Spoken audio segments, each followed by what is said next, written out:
Jay Crawford, Adam the Bull, Garrett Bush, Tyvis Powell, Jason Lloyd. Plus, ba-da-da-da-da, you're loving him, Mikey McNuggets.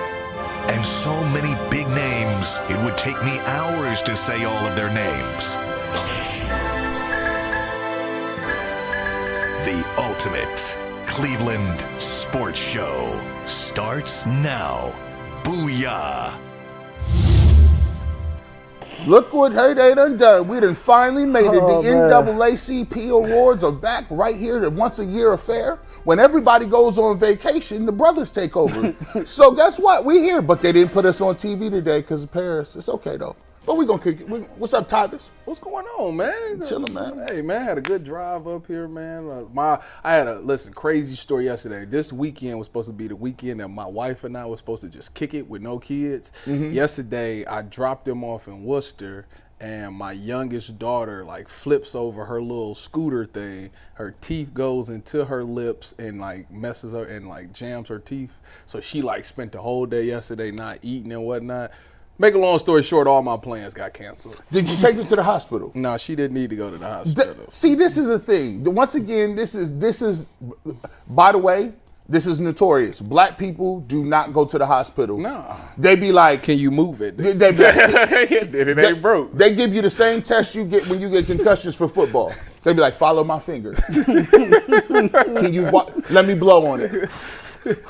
My ankle is broke. Stop blowing on my ankle, Ma. The sick thing is, I'm actually the opposite. Like at this point of my life, I'm still under the NFL insurance until next year. So anything if anything come up, it's like take them because I ain't paying for it no way. So next year you change.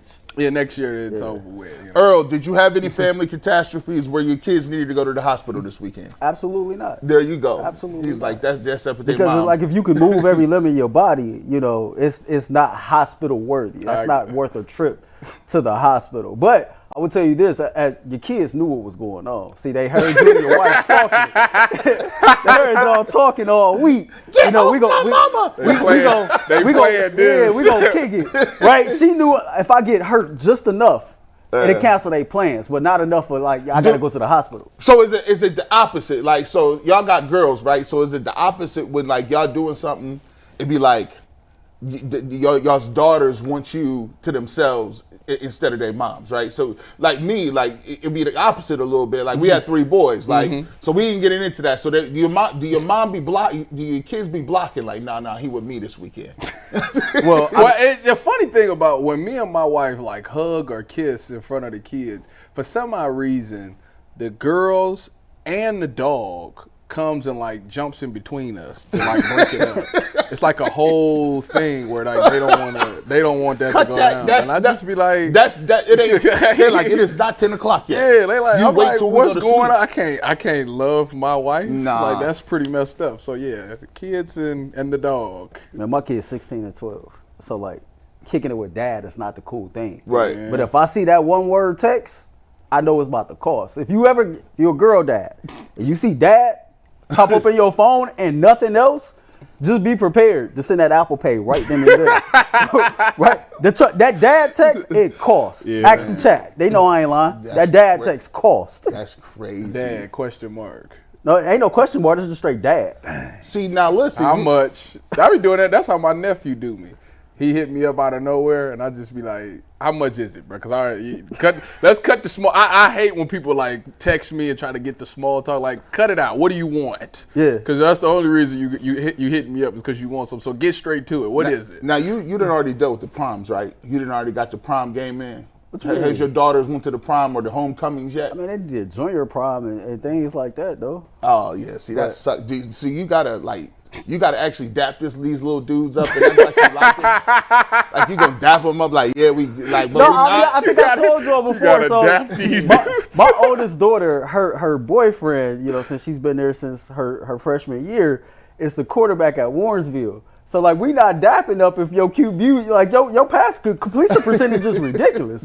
Your touchdown to interception ratio is not where it's at. Like this man be talking football. Y'all losing to Cleveland Heights, y'all losing to Bedford. losing to Shaker.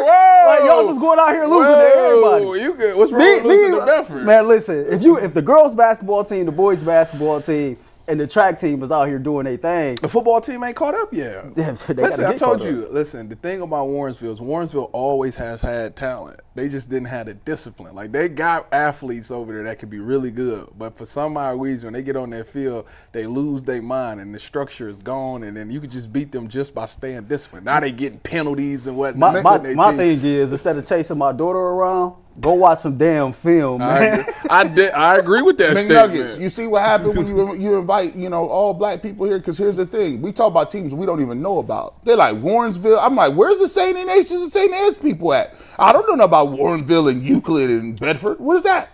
You live in Euclid. That's South Euclid. Brush? Oh. You know South Brush is? But the South one, I don't know that. I know Brush. You don't know where Brush is? I barely know regular streets in Cleveland. What's wrong with you? Listen, You from Canton, I'm bitch. from Canton, bro. Clearly. I've been here 14. I've been in here since 2014, though. You get all your money in Cleveland, But you don't Cleveland, know Cleveland is kind of big, bro. It's lightweight, kind of big. Like, come on, like y'all be talking about East Side. I just figured out what East Side and West Side was a couple weeks ago. Did you really? Yeah, bro. You serious? I'm like, what do you mean for East real? Side, like West Side? What are you man. talking about? Like, Oh, man. You ain't never been across the Detroit Bridge? I thought the Detroit Bridge was in Michigan. I'm dead serious, bro. Like, I didn't really like. Oh, man. So what we talking about today? No, we got a jam-packed show. We had some bombshells come out of the first day of Browns training camp. And because our guy, Sean Dunnigan, a sports photog at WKYC, is down at the Greenbrier with the Browns, we actually have some press conference sound and video to show you guys from out their Sean. practices Yeah. over the next 10 days. So shout out to Sean Dunnigan for being the unsung MVP of the next 10 days here on UCSS. And we're going to hop right into it, guys, because we got a lot of Browns news to talk about. We got some horrific Guardians at bats to talk about, and we got some trade rumors for the Cavs we're going to discuss after a quick word from FanDuel. You guys know I love sports. I love them so much. I never want them to stop. But as the summer continues on, we get fewer and fewer games, and the sports just aren't sportsing like I want them to. But FanDuel lets me keep the sports going whenever I want. All I have to do is open the app and dream up bets anytime I'm in the mood. And this summer, FanDuel is hooking up all customers with a boost or a bonus daily. That's right, there's something for everyone every day all summer long. So head over to FanDuel.com/UCSS and start making the most out of your summer. FanDuel, the official sports betting partner of Major League Baseball and the ultimate Cleveland sports show. Guys, it took all of, and I am being serious, 14 seconds into Kevin Stefanski's opening press conference for him to answer the question we had all been waiting for. We talked at length this summer and the spring and the winter and during last season about who will call plays for the Cleveland Browns in 2024. Jason Lloyd and Jay Crawford on this very program called it the worst kept secret in football that it would be Ken Dorsey. And before Kevin Stefanski had a chance to answer a question about who would call plays for the Browns this upcoming season, he cleared the air by himself. Let's take a listen to Coach on who will call plays for the Browns this season. Tony, you can tell everybody I'm going to call the plays this year, so I want to get that out of the way. I know everybody's interested. And any decision I make for our football team, I take a lot of information in. I try to listen to a lot of people and make decisions. And ultimately, what I feel really, really confident in is our offensive staff. I feel really strongly about Coach Dorsey and the entire offensive staff. So we'll continue to be an operation that works together. It's never been a one-man show, so I just want to make sure that was, I know Tony was going to ask, so I want to get it out there before then. So G. Bush, Kevin Stefanski will be calling the plays in 2024. A change of thinking from how we've been looking at this throughout the summer. What say you about Kevin Stefanski deciding to hold on to the play calling duties for this upcoming season? Well, fellas, here goes 6 months of content for your boy G. Bush. I owe this man. I owe multiple payments. Shout out to Quincy. I will pay you your little stanky little $20. I'll pay it to you. But Kevin Stefanski, listen, that was a soft flex. That's what happens like when you get that raise at work and you get that long-term security, you come right in training camp and kick the door and bow. Hey, Tony, I'm calling plays, buddy.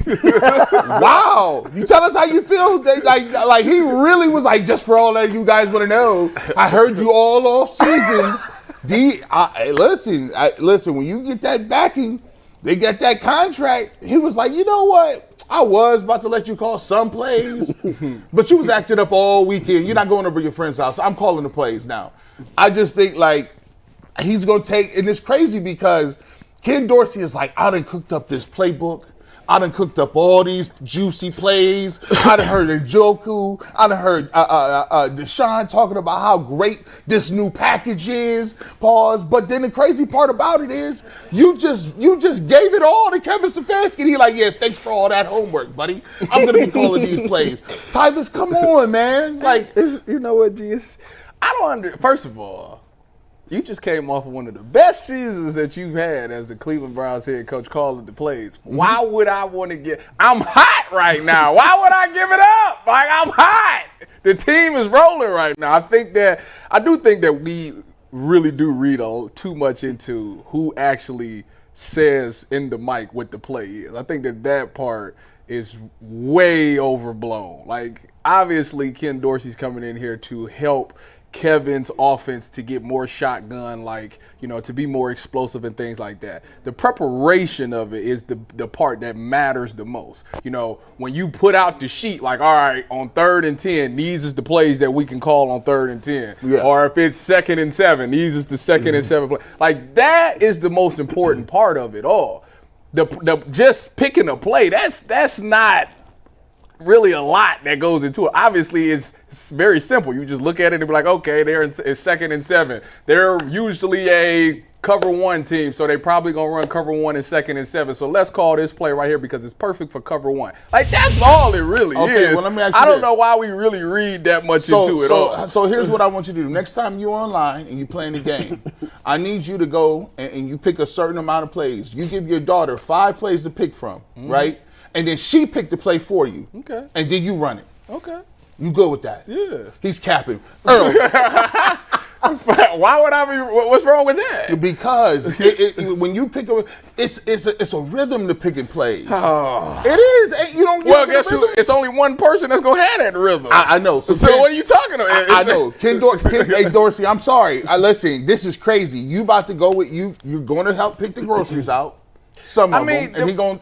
But. You know what? Go ahead. I'll talk about it. I think for me, it just shows sometimes how much we over speculate or how much we jump to our own conclusions sometimes, right? At the end of last year, when it came out that the Browns was making sweeping changes on the offensive coaching staff, the first thing I thought was, damn, okay, Kevin Stefanski is going to give up the play calling, right? Mm-hmm. And then when you hear about how hands-on Ken Dorsey is and everything like that, it's like, okay, this is looking more and more like Ken Dorsey is going to be the Browns play caller. But Kevin Stefanski said something during this press conference yesterday that made a lot of sense. Well, all the turnover with the coaching staff on the offensive side of the ball, it made sense to keep some sense of stability. And that was part of the reason why, he decided to still be the play caller. I think it's a good call. Kevin Stefanski is a damn good coach, is a damn good play caller. He's not perfect by any stretch of the imagination, but no coach is. And then furthermore, if you're somebody that's really, really looking at, okay, it should be Ken Dorsey, just think about it like this.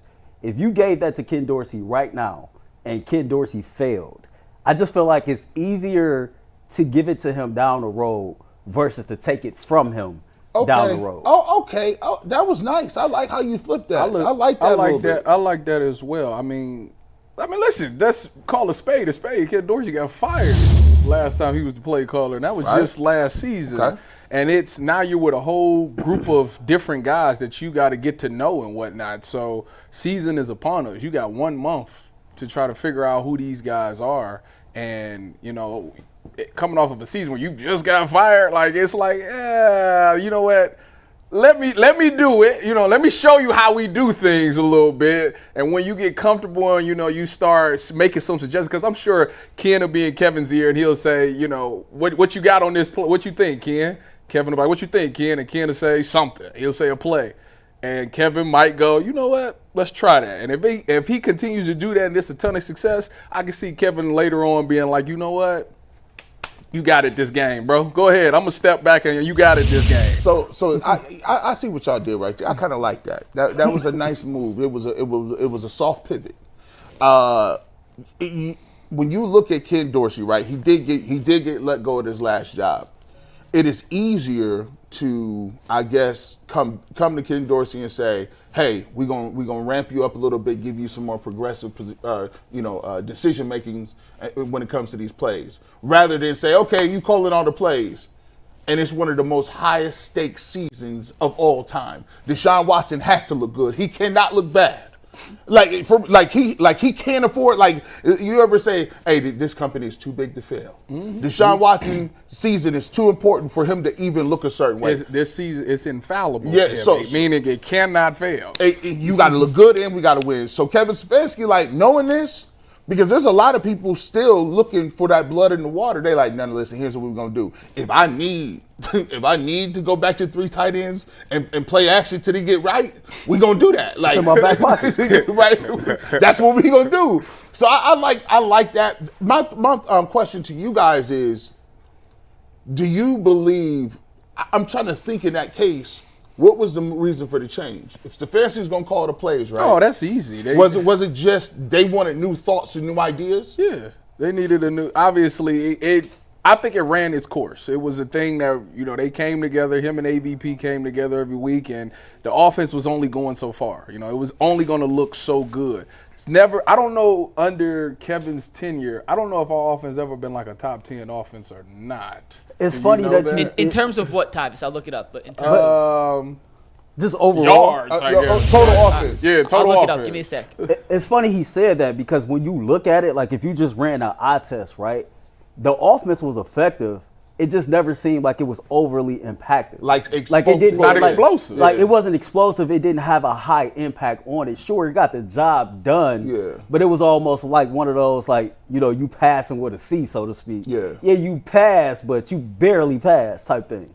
Yeah, so they didn't have the Johns and the Joes. Yeah. For that too. I always thought it was, to be truthful, if you looked at all the tea leaves, I thought it was always going to be an oxymoron when you were the coach of the year and you called the plays since you've been here, but then you just won coach of the year, and then so now you got to get the plays over. I just always thought that was crazy. Like it was this thing that was a give and take in my spirit. Like, come on, like how would I take that? Like what I'm good at is the reason that got me this position, got me this trophy. But is it when our team don't do well? Is it always to y'all because of the offense? Can't say that in the playoffs. When D'Amico Ryans was talking on the sideline, was like, "Hey, on this play, stand right there." I already know it. I said, "There's no way what." But that's a former player. I mean, back-to-back pick sixes. That's on the offense. I think in the playoffs that was a collective loss. I think at times when the Browns don't do well, it varies from game to game and situation to situation. I mean, he said it himself. Him and Ken Dorsey is going to work collectively throughout the week and come up with the game plan throughout the week. Yeah, and so just to your point, as somebody that's been on the field in these situations, maybe we do overhype and overblow, who's calling the plays. But, when you talk about coming off the second coach of the year and how last season transpired, I go back to my original point. I just think like when we heard the information we heard at the end of last season, we just automatically jumped to conclusions. We automatically assumed that this was coming from over his head, that he wasn't the one who wanted to make these changes, etc. And so I think I look at this now that, maybe Kevin has more juice within this organization than we originally gave him credit for. Because the fact that he's still, calling the plays, and he came right out and said it. Nobody asked him that. He let it know. He knew where it was coming. Yeah. Come back, kick. That's the first question that was going to get think about it though. And so, it just hit different when you the one who set the tone. Like when you the one who set the tone, like, okay, this is what it is. This is what it's going to be. It to me, it seemed like a soft flex that like whatever y'all thought in the media, and then the fan base about, it's just going to show how much y'all don't know. What I will say, what I liked about it, what gave me some sort of, I don't know why I felt like comfortable with this. I don't know, maybe this is controversial, but in that interview, I watched the whole interview, and he said something that really sparked my interest. He said, well, me and Ken Dorsey, we go back and forth. Like, we're very similar in some ways, but we're very on opposite ends of the spectrum when it comes to offensive philosophy. So he gives me pushback. Like, we have pushback all the time in the meeting room about different concepts and different things. And he's like, that makes me a better coach. There's a lot of different philosophies in here from college, because they got Tommy Reese in here. They got Dorsey. There's a lot of college concepts that they're trying to, incorporate into the offense. And I thought that was really cool because this ain't just when you get a situation where him and AVP been working together that long, sometimes when you got colleagues you comfortable with, sometimes you get into a little comfortable rut where you guys think the same. And sometimes thinking the same ain't the best way. Sometimes you need somebody to push you and say, have you thought about this way, right? To eventually improve your game and get to another level. I read this, I think, shortly after we hired Ken Dorsey, and it's funny that you brought up that point. If you look at the personalities of Ken Dorsey and Kevin Stefanski, Kevin has this cool, calm demeanor. We've seen the videos of, Ken Dorsey can get a little fiery. The funny thing about that is when it comes to the play calling, they're totally different. Kevin is very aggressive. Ken is not I'm going to go for it on fourth down. It's 4th and 1. Let's send a field goal unit out there and let's take the 3 points. And so I just think, when you even think about that part of it, as fans, we got to be careful what we ask for because we love the aggression when it works. Of course, we hate it when we don't, but do you really, really want to deal with somebody that's more conservative as a play caller or somebody that's willing to push the chips in a little bit more, like a guy like Kevin Stefanski? I just don't want to see Ken in the box. Shit. Hey, boy, when he broke that, so high. He broke that. It was a clipboard or a tablet, boy. I was like, dang, bro.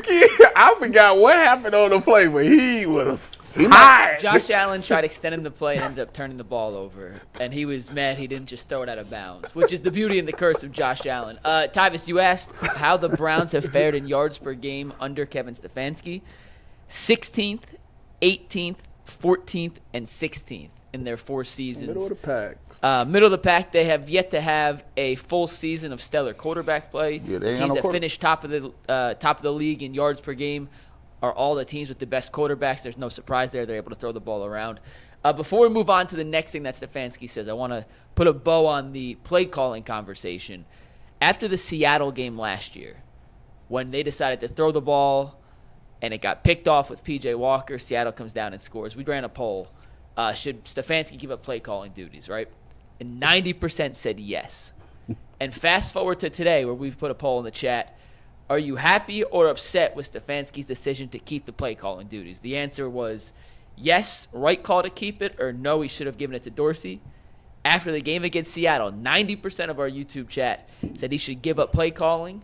Today, after 15 minutes up on the poll, multiple hundreds of votes, 75% said yes, it is the right call for Stefanski to keep the play calling duties. Mike, I'll just say this.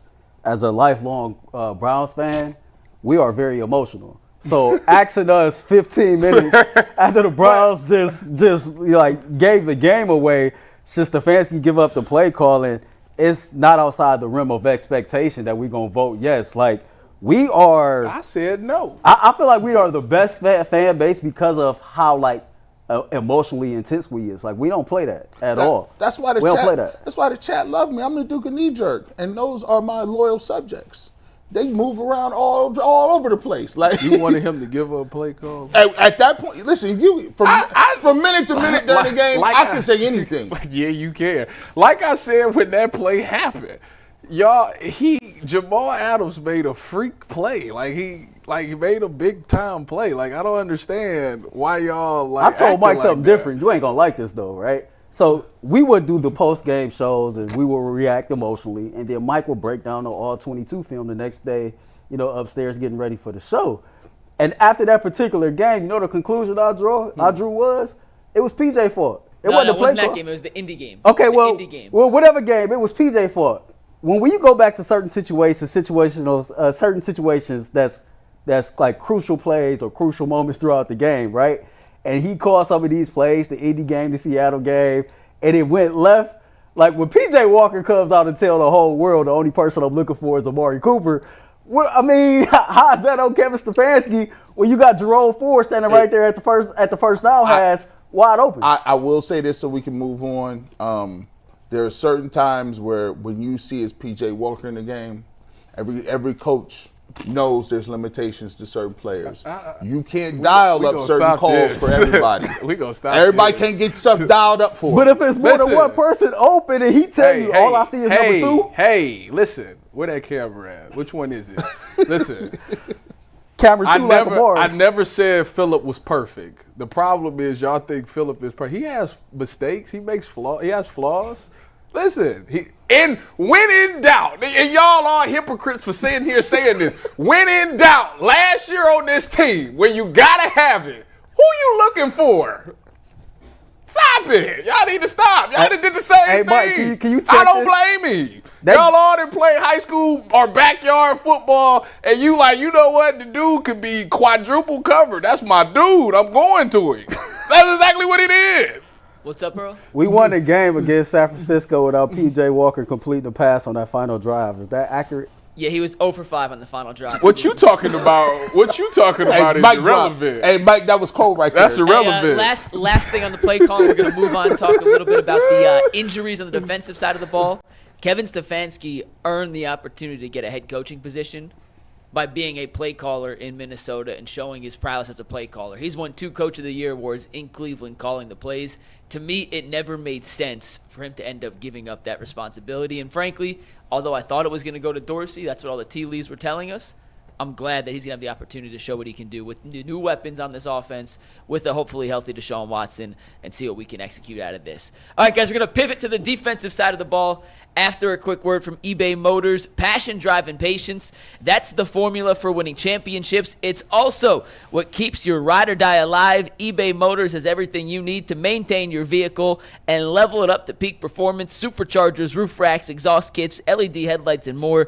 Whether you're into speed, power, or style, eBay Motors has you covered. With over 122 million parts for your number one ride or die, you'll always find exactly what you're looking for. And with eBay's Guaranteed Fit, your part is guaranteed to fit your ride every time or your money back. Because with eBay Motors, you're burning rubber, not cash. With all the parts you need at the prices you want, it's easy to make your car the MVP and bring home some big-time wins. So keep your ride or die alive at ebaymotors.com. Eligible items only. Exclusions apply. eBay's Guaranteed Fit is only available for U.S. customers.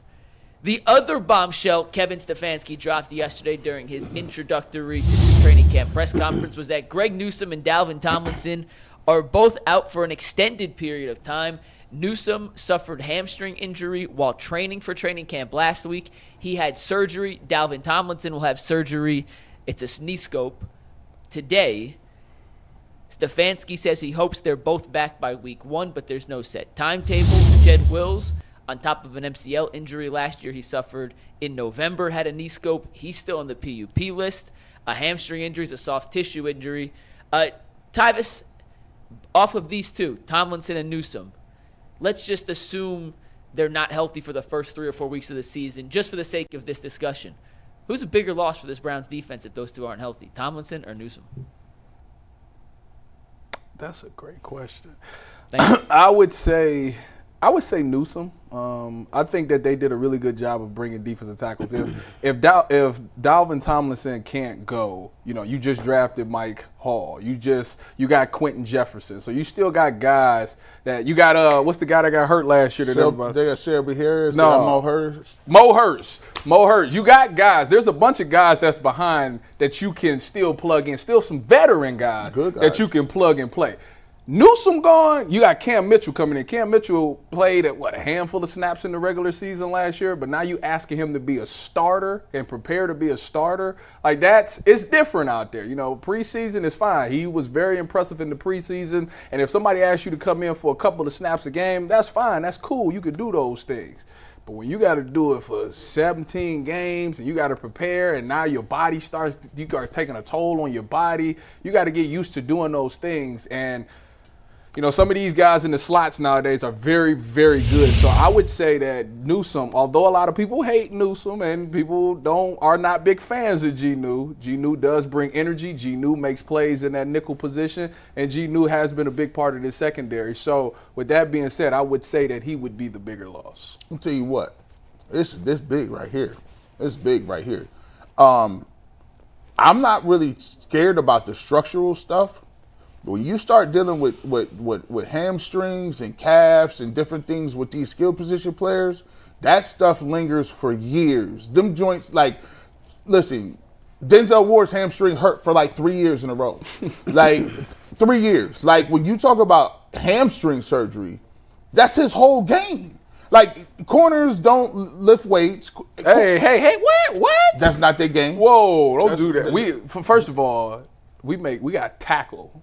So you have to lift weights. Wide receivers don't lift weights. That's who you need to say. They ain't touching it. My most favorite player of all time on defense might be Coach Prime, and he has also said that they're not tackling nobody. Don't get paid for that. But I digress. It's a new day and age too. It's a new day. Greg Newsome does have to be in the run fits if you do play nickel. But the problem is, man, it's stopping and starting. It's getting recovery speed. It's trying to catch up with guys. It's change of pace and direction. You need your hamstring for all of that, man. You just pull a hamstring surgery? I don't know, Tyvus, you tell me. Have you been around some guys who have had hamstring surgery? I know pull hamstrings is devastating, let alone surgery. I think I'm not 100% sure, but Marshawn Lattimore, when he was at Ohio State, I swear he wasn't going to make it. I did. And it was my dog, too. But I swear every year he had something He tore his hamstring or something like that. And it is just every year he was hurt because of a hamstring. And I'm just like, man, he might not make it. Fast forward now, he's doing well for himself. But it's possible to come back. It's just it's a very delicate injury. You got to really be on top of that and stretching and make sure you're hydrated. It's something that you truly got to take care of. I'm just going to tell you right now, if his hamstring is not that great, we will be seeing a lot of rotation at that nickel position to, prolong his playing this year. I think for me, the biggest loss is definitely Greg Newsome for everything that you all just laid out. Anytime that you deal with a soft tissue injury, that's something that can linger throughout the season. And you talking about pulled hamstrings. This dude had hamstring surgery.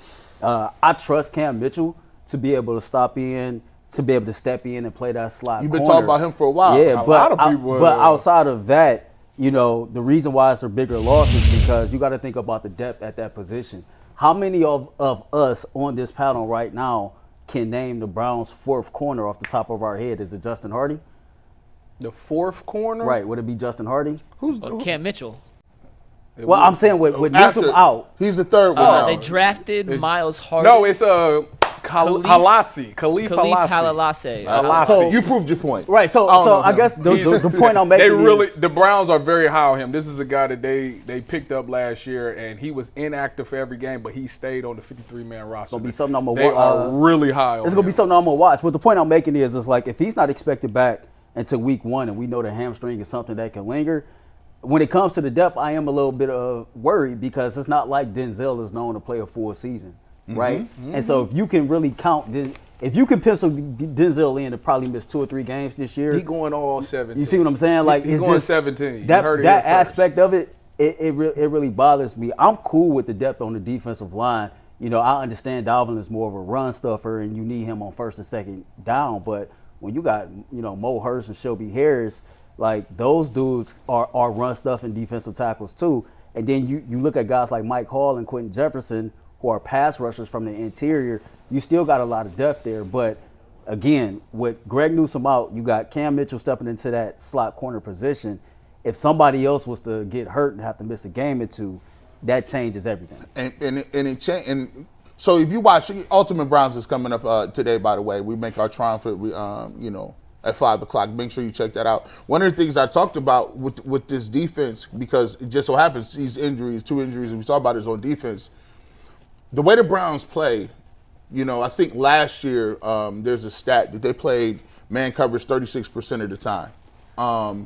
The league average, it was only about 24%. And so that looked cute, but when you ain't got Greg Newsome in there, like, I don't know if they're going to be able to continue to play that much man coverage and not have a switch up. And there's a lot of stuff where the Browns got beat on last year was just running guys across the line, running across guys in motion. And if you're a man coverage, they snap the ball, throw it to a guy quick, and they got 5 yards off back. I think they're going to have to start running some more zone. And that takes a little bit of time because the Browns aren't used to, and when they was trying to do it, they weren't communicating well. So this, to me, is going to probably show me that they're going to be running a little bit more zone. I just thought about something, and maybe we can find this after the fact. But there was a game that Greg Newsome missed last year. Cam Mitchell stepped in. And that particular game, I wonder how much man defense the Browns ran in that particular game. Yeah. Because the Chicago game? I think so, because I'll look into it. If they still was able to run man, that means they trust Cam Mitchell in that situation. You run man because of the defensive line. No, yeah, it's easy. No, it's easy. Like he's not gonna blow that coverage. Like you're your guy. Like if you got guys out there that you don't trust that's gonna be in the right spot, you got to run man because he can't mess that up. Because it's wide open. Yeah. Remember if you run zone and and they do some motion and stuff, and he not supposed to go with the motion. He's supposed to stay, but he just so happened to go with the motion. Now you got 2 guys that's playing in the flats, but nobody's to the flats the other side. It's too much that goes into it. So you be like, you know what? Forget all that. We just gonna play man. If your man go in motion, that's your man. I think that's what makes the Browns impactful though, because Jim Schwartz came in and he kind of just simplified everything, and people was able to play react-free football last year. And you said, would you have McNuggets? He missed, and by he I mean Newsome, did not play against Arizona and Tennessee. In those 2 games, the Browns held their opposing quarterbacks combined to less than 150 yards. Now, Clayton Tune was one of those quarterbacks, and he threw for negative 10, so take that however you want. But still, you combine 2 quarterbacks without Newsome, they had 2 of their better performances. Could I make the case for Tomlinson? I agree with you, it's Newsome. But could I make the case for Tomlinson? Sure. Because I do think it's at least close. If you look at the Browns' depth chart on the defensive tackle position, Tomlinson's a legit run stuffer. Right. And outside of Tomlinson, the rest of their defensive tackles are more interior pass rushers than they are traditional run stuffers. And we talked about JOK's ascension last year. We talked about Taki taking that next step. Part of the reason they were so successful and effective was Tomlinson and whoever else was next to him were eating up blockers. And Tomlinson's numbers don't look great. 28 tackles, all 3 of his sacks came in that Arizona game against Clayton Tune. So in the other 16 games he played or whatever, he had 0 sacks. He takes up 2 blockers by his pure size and stature. And if he's not in the lineup, you're looking at a run-stuffing rotation on 1st and 2nd down of Shelby Harris, who's a rotational guy, but when he plays, has played well. We'll see how he does with extended reps. Quentin Jefferson, who graded significantly higher last season in pass rush than he did in run defense. Same with Mo Hurst. Siaki Ika's a giant question mark, and Mike Hall, the one knock on him coming out, was a little undersized for a 3-down defensive tackle at the point. So I know Earl mentioned in terms of 1st and 2nd down, they may have some issues trying to stop the run. On 3rd down, I have no concerns, so he won't play on 3rd down anyway. But I do think that may impact not just their ability to stuff the run up the middle, but how open and free JOK and Jordan Hicks and the other linebackers are to run around if he's not eating up 2 offensive linemen on each play. Let me just give a little bit of pushback on that, right? When they drafted Mike Hall in the 2nd round, and then you go you sign a guy like Quentin Jefferson, and you make sure you re-sign a guy like Mo Hurst, what does that tell you, and what did Andrew Berry tell you? You know, the evolution of this team and in this defense, and as you continue to build this system out and install this system, the Browns are changing the way that they want to attack on a defensive line based on whatever happened or didn't happen last year. And Andrew Berry talked about, you know, they're putting emphasis on getting QB rush from the interior. And so when you see guys like Quentin Jefferson be signed, the emphasis to re-signing a guy like Mo Hurst, and then you draft a Mike Hall, it tells me that they're looking for more pass rush from the interior of the D-line anyway than they are a run stuff. Well, they've drafted guys, and they went out and got guys in free agency. They drafted Siaki Ika in I believe the 3rd round. He is a quintessential nose tackle. So he's a big guy. He's a guy who hasn't shown very much. He's been inactive a lot. But it comes down to your drafting and whether they trust their board. Like, they knew that they needed another defensive tackle. I will say that they have more in-house that could answer a lot of questions on the defensive line. One little stat that you threw out that I didn't even really, that I'm kind of like a little nervous about as well is Jed Wills, man. Like, I believe he's going to start the year on the PUP list as well. It's the active PUP list. Yeah. So as soon as he's ready, he can be activated in practice. He does not have to miss the first 4 games. But, yeah, he got hurt and had surgery in November, G. The Browns released a statement at the time saying he's expected to make a full recovery and be good to go to start the 2024 season. And that still may be the case. I just don't love a guy starting on the PUP list for training camp when his surgery happened about eight and a half months ago. And I didn't think it was of the level of a Jack Conklin injury. Or Nick Chubb, exactly. Or Nick Chubb. Yeah. I didn't think so. But from that understanding, here's the thing about big guys and scopes. I've had probably, I want to say, 7 scopes in my life. 7. Like, when you start having scopes to get that cleaned out as a big dude, that tells me one thing. That means there's deterioration going on because they're cleaning up meniscus, they're cleaning up the particles, debris in your knee. And my left knee is great. I've never had a scope on my left knee. I had 7 on my right knee. And, I've had ACL surgeries in both of them. So sometimes you get that knee that becomes to be more arthritic. You get problems with it. You got the inflammation. And the thing that knees do not like is weight. Your knees do not like weight, man. Like, they talk about if you lose a certain amount of weight for every 10 pounds, there's I think it's either 40 or 50 pounds of pressure that you lower off of your frame. And when you got big dudes that's bending down, got to stay low, and is in the trenches, you use your knees just like the DBs use their hamstrings. So I think he'll be able to come back. Dalvin Tomlinson, they'll be able to work him out. The scope isn't that serious. But I'm a little worried about Jed Wills a little bit. Would you pay him? Who? Jed Wills? I'm not worried about. Let me make this one statement about Dalvin Tomlinson. I will never worry about a defensive tackle that Jim Schwartz coaches. Now, about Jed Wills, would you pay him? It all depends on what he do this year. Like, I don't think he's going to be no. Last year, when you look at his PFF grades, he graded at 54%, which is the lowest of his career. Played the lowest amount of games in his career due to injury. He actually rated higher in his first 2 years, and he's trending in the wrong direction. And I don't like the fact, I don't know how he's going to play, and can you correct a high motor with a lineman? Can you correct nastiness? Can you correct finishing blocks? I don't know if you can. But if he has a good year, I wouldn't mind bringing him back at the right price because tackles don't grow on trees. And I don't know necessarily if I want to spend my first-round draft pick on a tackle when Amari Cooper is. I got a theory about Amari Cooper, but we'll talk about that in a minute. Well, we are going to talk about Amari Cooper next. And, guys, we appreciate everyone who tunes in, who watches. Hit the like button, hit the subscribe button. If you want to get the swaggiest Browns gear on the market for the upcoming season, head over to fanatics.com/UCSS. It's a win-win for you and for us. You get a little bit of a discount. We get a little bit kickback from Fanatics. It is the only place you should be buying Browns gear in the future, so make sure you guys check out the link. It's on the bottom of our screen, fanatics.com/UCSS. Amari Cooper, guys, also spoke to the media yesterday, and earlier this week, we began the show talking about the raise the Browns and Amari Cooper came to. They did not agree to an extension. They agreed to a guaranteed 2024 salary, plus up to $5 million in extra incentives. And Amari Cooper was asked about the new deal and his future in Cleveland yesterday. Here's what he had to say. It's been nothing but success here in terms of what I've been able to do on the field. I look to get better each and every year while I'm here. I'm really the type of guy that, takes heed to old sayings. If it ain't broke, don't fix it. So I'm not really trying to go somewhere else. You never know. The grass isn't always green on the other side. So, I would rather stay where I'm thriving. I'm content for sure.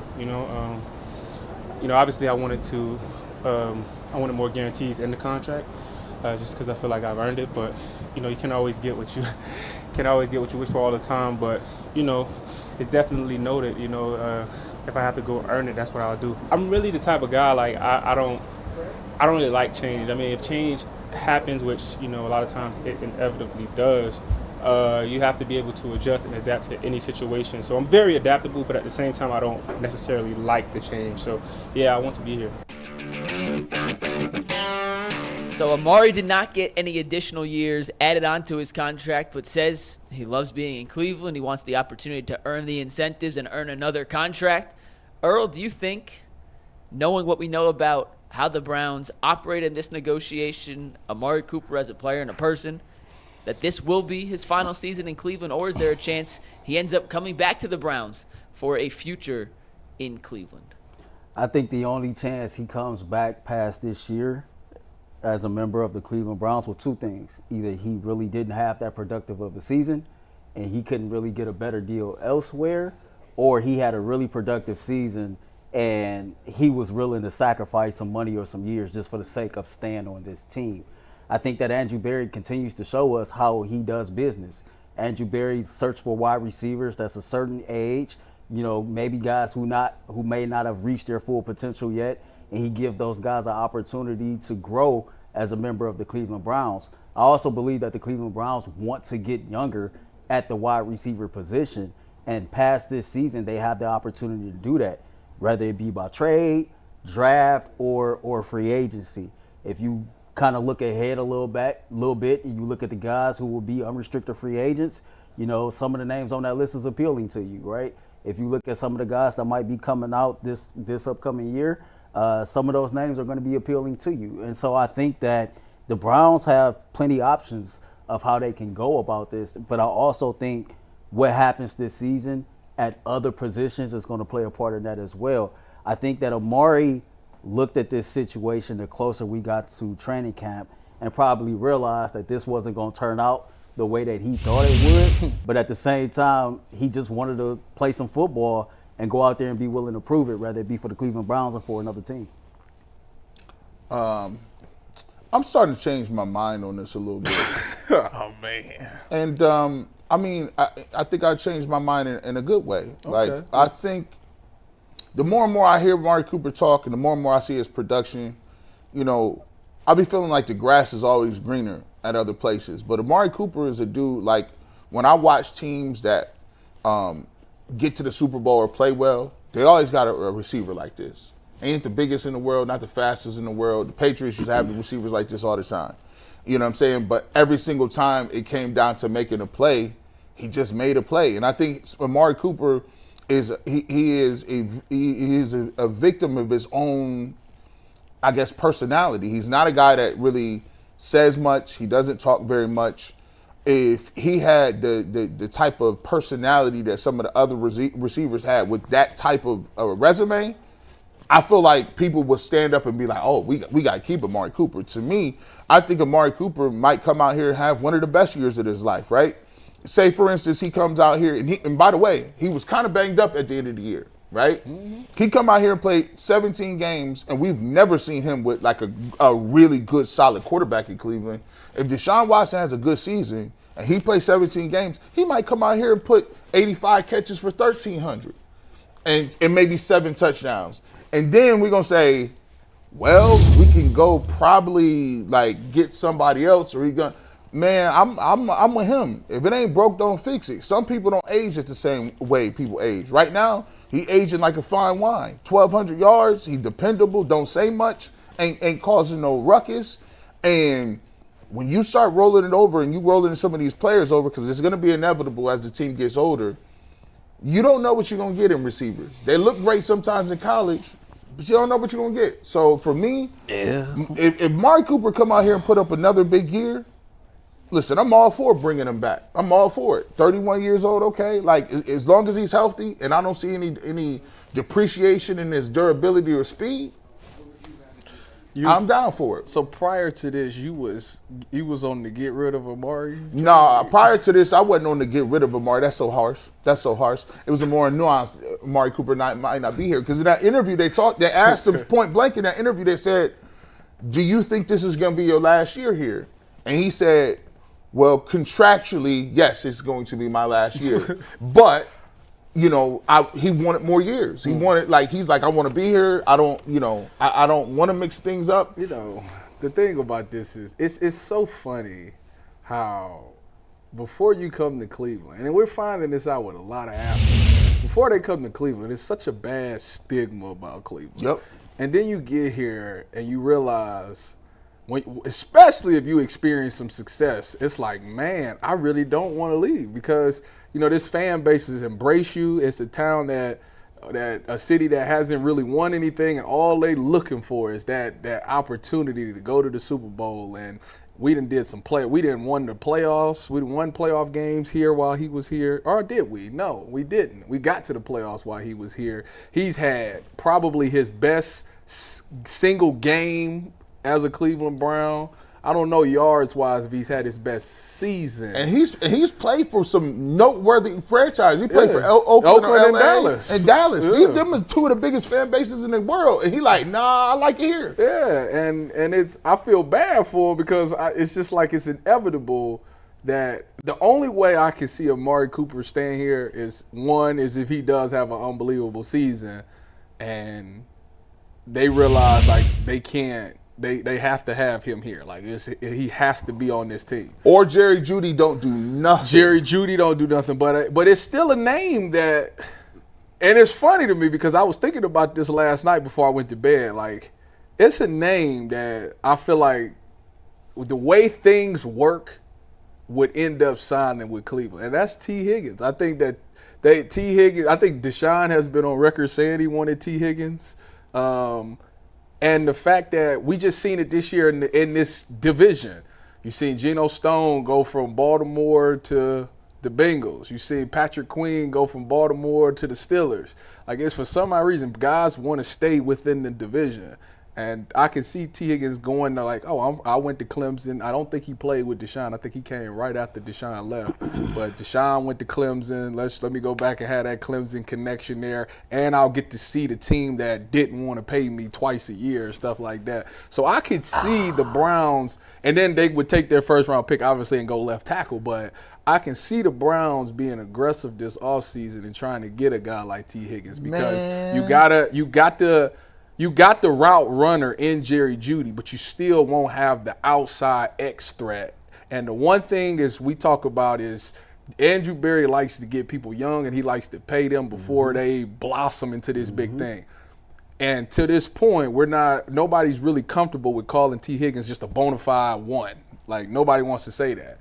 So I don't think he's going to demand top tier money. I think he's going to get some good money, but I don't think it's going to break the bank type money because they're going to say, well, you haven't proved to us that you are a bona fide X. So why would you're not getting Justin Jefferson money. You're not getting Jamar Chase money. You're not a bona fide X. So therefore, it's going to be a discount already there for him that he has to take.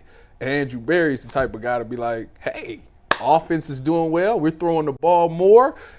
Your quarterback is from Clemson. He wants you here. You'll go against a team that didn't want to pay you 2 times or pay you twice a year. Before we let Earl get to that, the only part you missed, see, I'm working with you. You picking up what I'm putting down? What you should have did for a clip, you should have been like, I've been talking to people around the league. and I would not be surprised to hear T. Higgins' name brought in conversations next year if and only if Amari Cooper does not come. See that right there? That's FS1. That's ESPN. Because guess what? I've been talking to my league sources and guys that are in the league. I'm not going to say that though because this is something that I thought about last night as I was about to. Don't let a good story get in the way. There you go. I think a couple things. First of all, I would take the 217 and 3 touchdowns that he had in Dallas versus the Eagles over the game he had last year in Houston as far as best game of his career. But I think there's a lot of different things that we have to understand. A lot of what's going to happen with Amari next season is really outside of his control because of his age, right? Think about this. If Cedric Tillman develops or takes that next step, or if Elijah Moore develops and take that next step, Elijah Moore, if he plays good this year, he's going to get a contract. Again, he's young.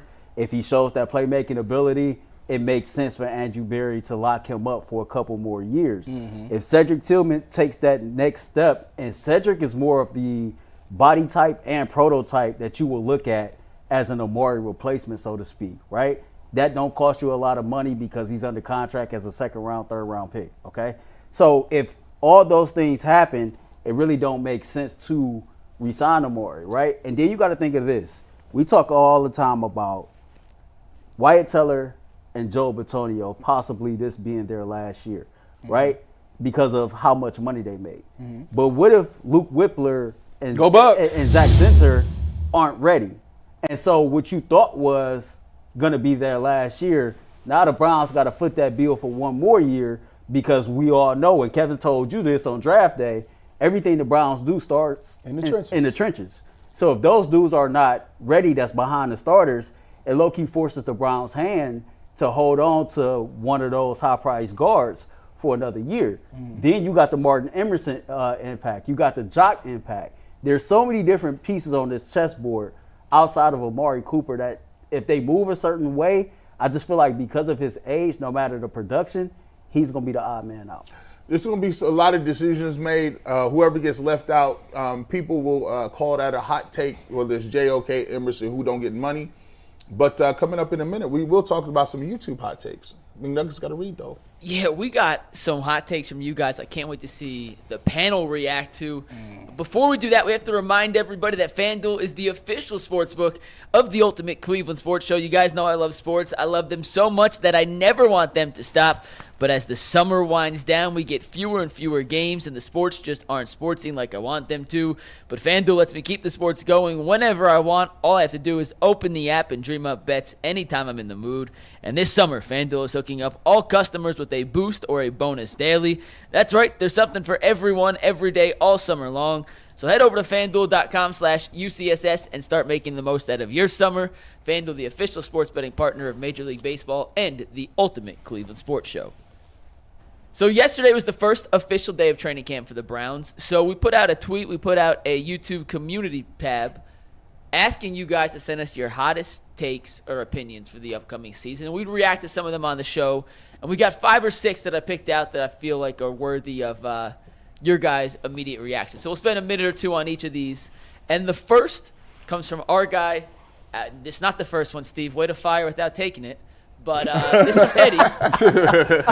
The first one wasn't in a tweet. First one comes from Eddie, though. No, we're not going to do it now. Bring it back up. Bring it back up. No, bring it too late. Pull it back late. up. First First one comes. Yeah, I'll tell after. The first one comes from Eddie. Cedric Tillman overtakes Jerry Jeudy as wide receiver 2. Man, What say you guys? if that happens, it's gonna be some furniture moving. So Tyvis, you know how that can't happen. That just can't happen. like you do know, That's like, bad. like when people say like you've been in the NFL and you know what it is to actually get a fair shot at something. Cedric Tillman won't even get a fair shot at that. Yeah, no, that's like not gonna happen. like GMs and coaches be like the GM would be like, we just gave him this money. He's like, I know, coach. We got to get him some plays. We're gonna make this one right because that basically tells me you missed. Yeah, and you paid him. And you paid him. You missed if Cedric Tillman had been on that roster. You could have just kept Cedric Tillman if you thought he was that good.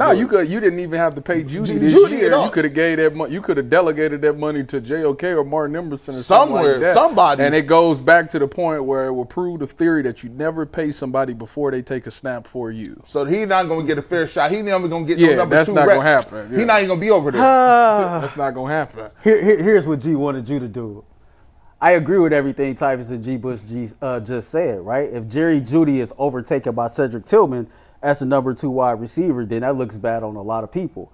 However, I have heard from people who covers the Cleveland Browns more closer than we do that Cedric Tillman is actually in line to get a lot of outside reps at wide receiver this year. So something for you all to be on the lookout for. And I think that makes sense, right? Andrew Berry needs to see if this dude can be an outside wide receiver, whether it be the 1 or the 2. So I don't think he's going to overtake Jerry Jeudy, But I can guarantee you like 99.8%. I got to save myself that 0.2.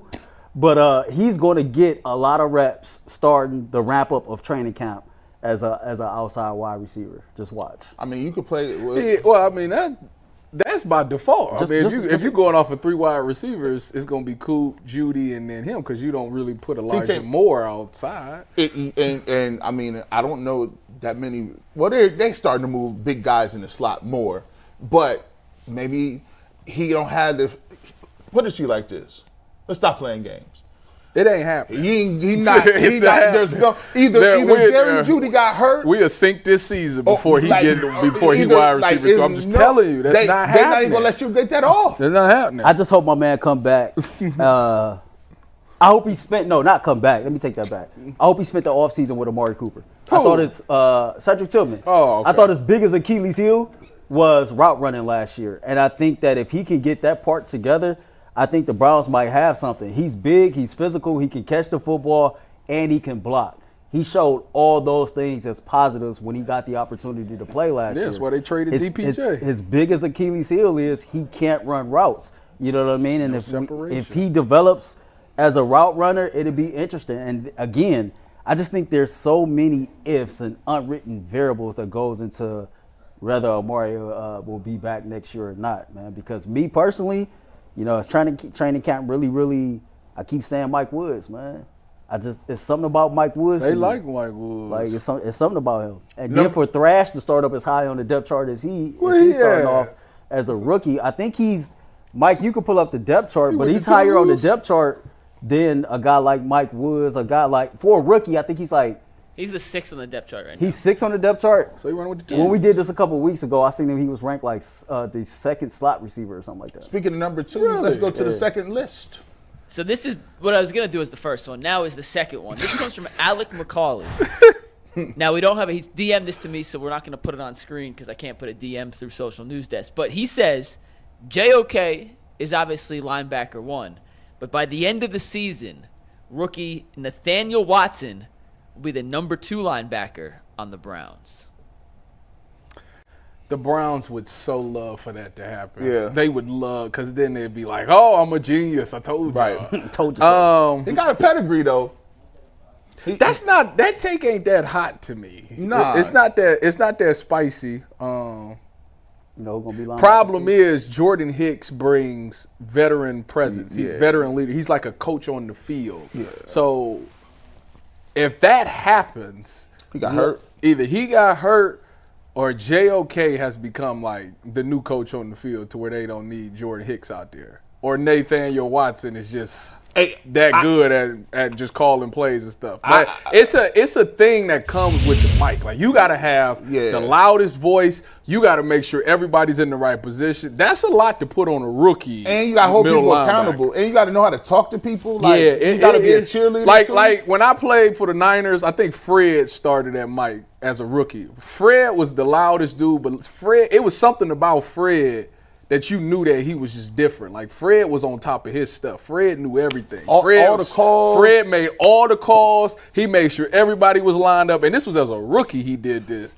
And he was just fearless. So if Nathaniel Watson is like that, then all right, let's roll. You know who I think go shock a lot of people? Devin Bush. My man, Devin Bush. Listen, that's my cousin. Listen. I told y'all what it was going to be. I couldn't mention him because he played for the Steelers for such a long time, but family. He's a Wolverine. Like, I know he was 2 things. He was a Steeler and a Wolverine. Like, it was crazy. Like, so I couldn't mention him. I can hear Steve right now. Go Blue. I just think if he's healthy, I mean, that speed is unmatched, that sideline to sideline speed. He's a linebacker that can actually cover a tight end. He got some thump in his game. And he's somebody that, can wear that green dot as well. He's somebody else that can learn from Jordan Hicks. So I'm looking for Devin Bush playing in Jim Short's system to have a really, really good year. My only thing with him, I'm going to make it quick, Mike. My only thing with Devin Bush is that he's such a run stopper that I worry about him in the passing game. That's the part that he might be a 2-down backer. He might be a 2-down. Because I played with him. My boy Reuben Foster. Shout out my boy Rube. He in the run game, you ain't got to worry about coming up and getting no gap. He going to run straight through the gap. But in the passing, that boy leave you hanging. So if he got to get a nice balance. What's up, McNuggets? Number 3? Number 3, and this one comes from Cleveland Curses. Steve, let's take social news desk here. Cleveland Curses says, Ronnie Hickman year 2 leap makes us question if we should trade Juan Thornhill. Oh, well, G would love that. I've been on that for like, since day one. Like, when you talk about Ronnie Hickman, like he came in, he knew his plays. See, and you could say about Tybus at Ohio State, they play very. I'll give it to them. I don't want to hype them up too much. Go Bucks. They play pro style in the back end. They communicate. They run a lot of different things. Them in Alabama is a nice little professional outfit back there. When you leave Ohio State, you know all the plays. You know they're like, oh my gosh, he just knows our defense. Yeah, I'll give it to him. Ronnie Hickman as a rookie, when you take a look at his PFF grades, he's rated one of the highest safeties in the game. Like, and I'm like, makes tackles. He's rangy. I like his playmaking ability. Like I said, I like my safeties not to just be in their gap, in their position. I need ball hawks. I need guys being around the rock. And Juan Thornhill, we gonna give you a reprieve this year, Juan. I didn't see it. I didn't see it last year. I didn't see it. I needed Kansas City Thornhill. I need that Kansas City big play, that bourbon sauce, that sweet baby Ray's. I didn't see none of this dry rub. I didn't see none of that good barbecue cooking that you were supposed to bring here. We got another year to see. I think when you look at that safety position, as you look around the NFL, right? The safety position is starting to be devalued a lot.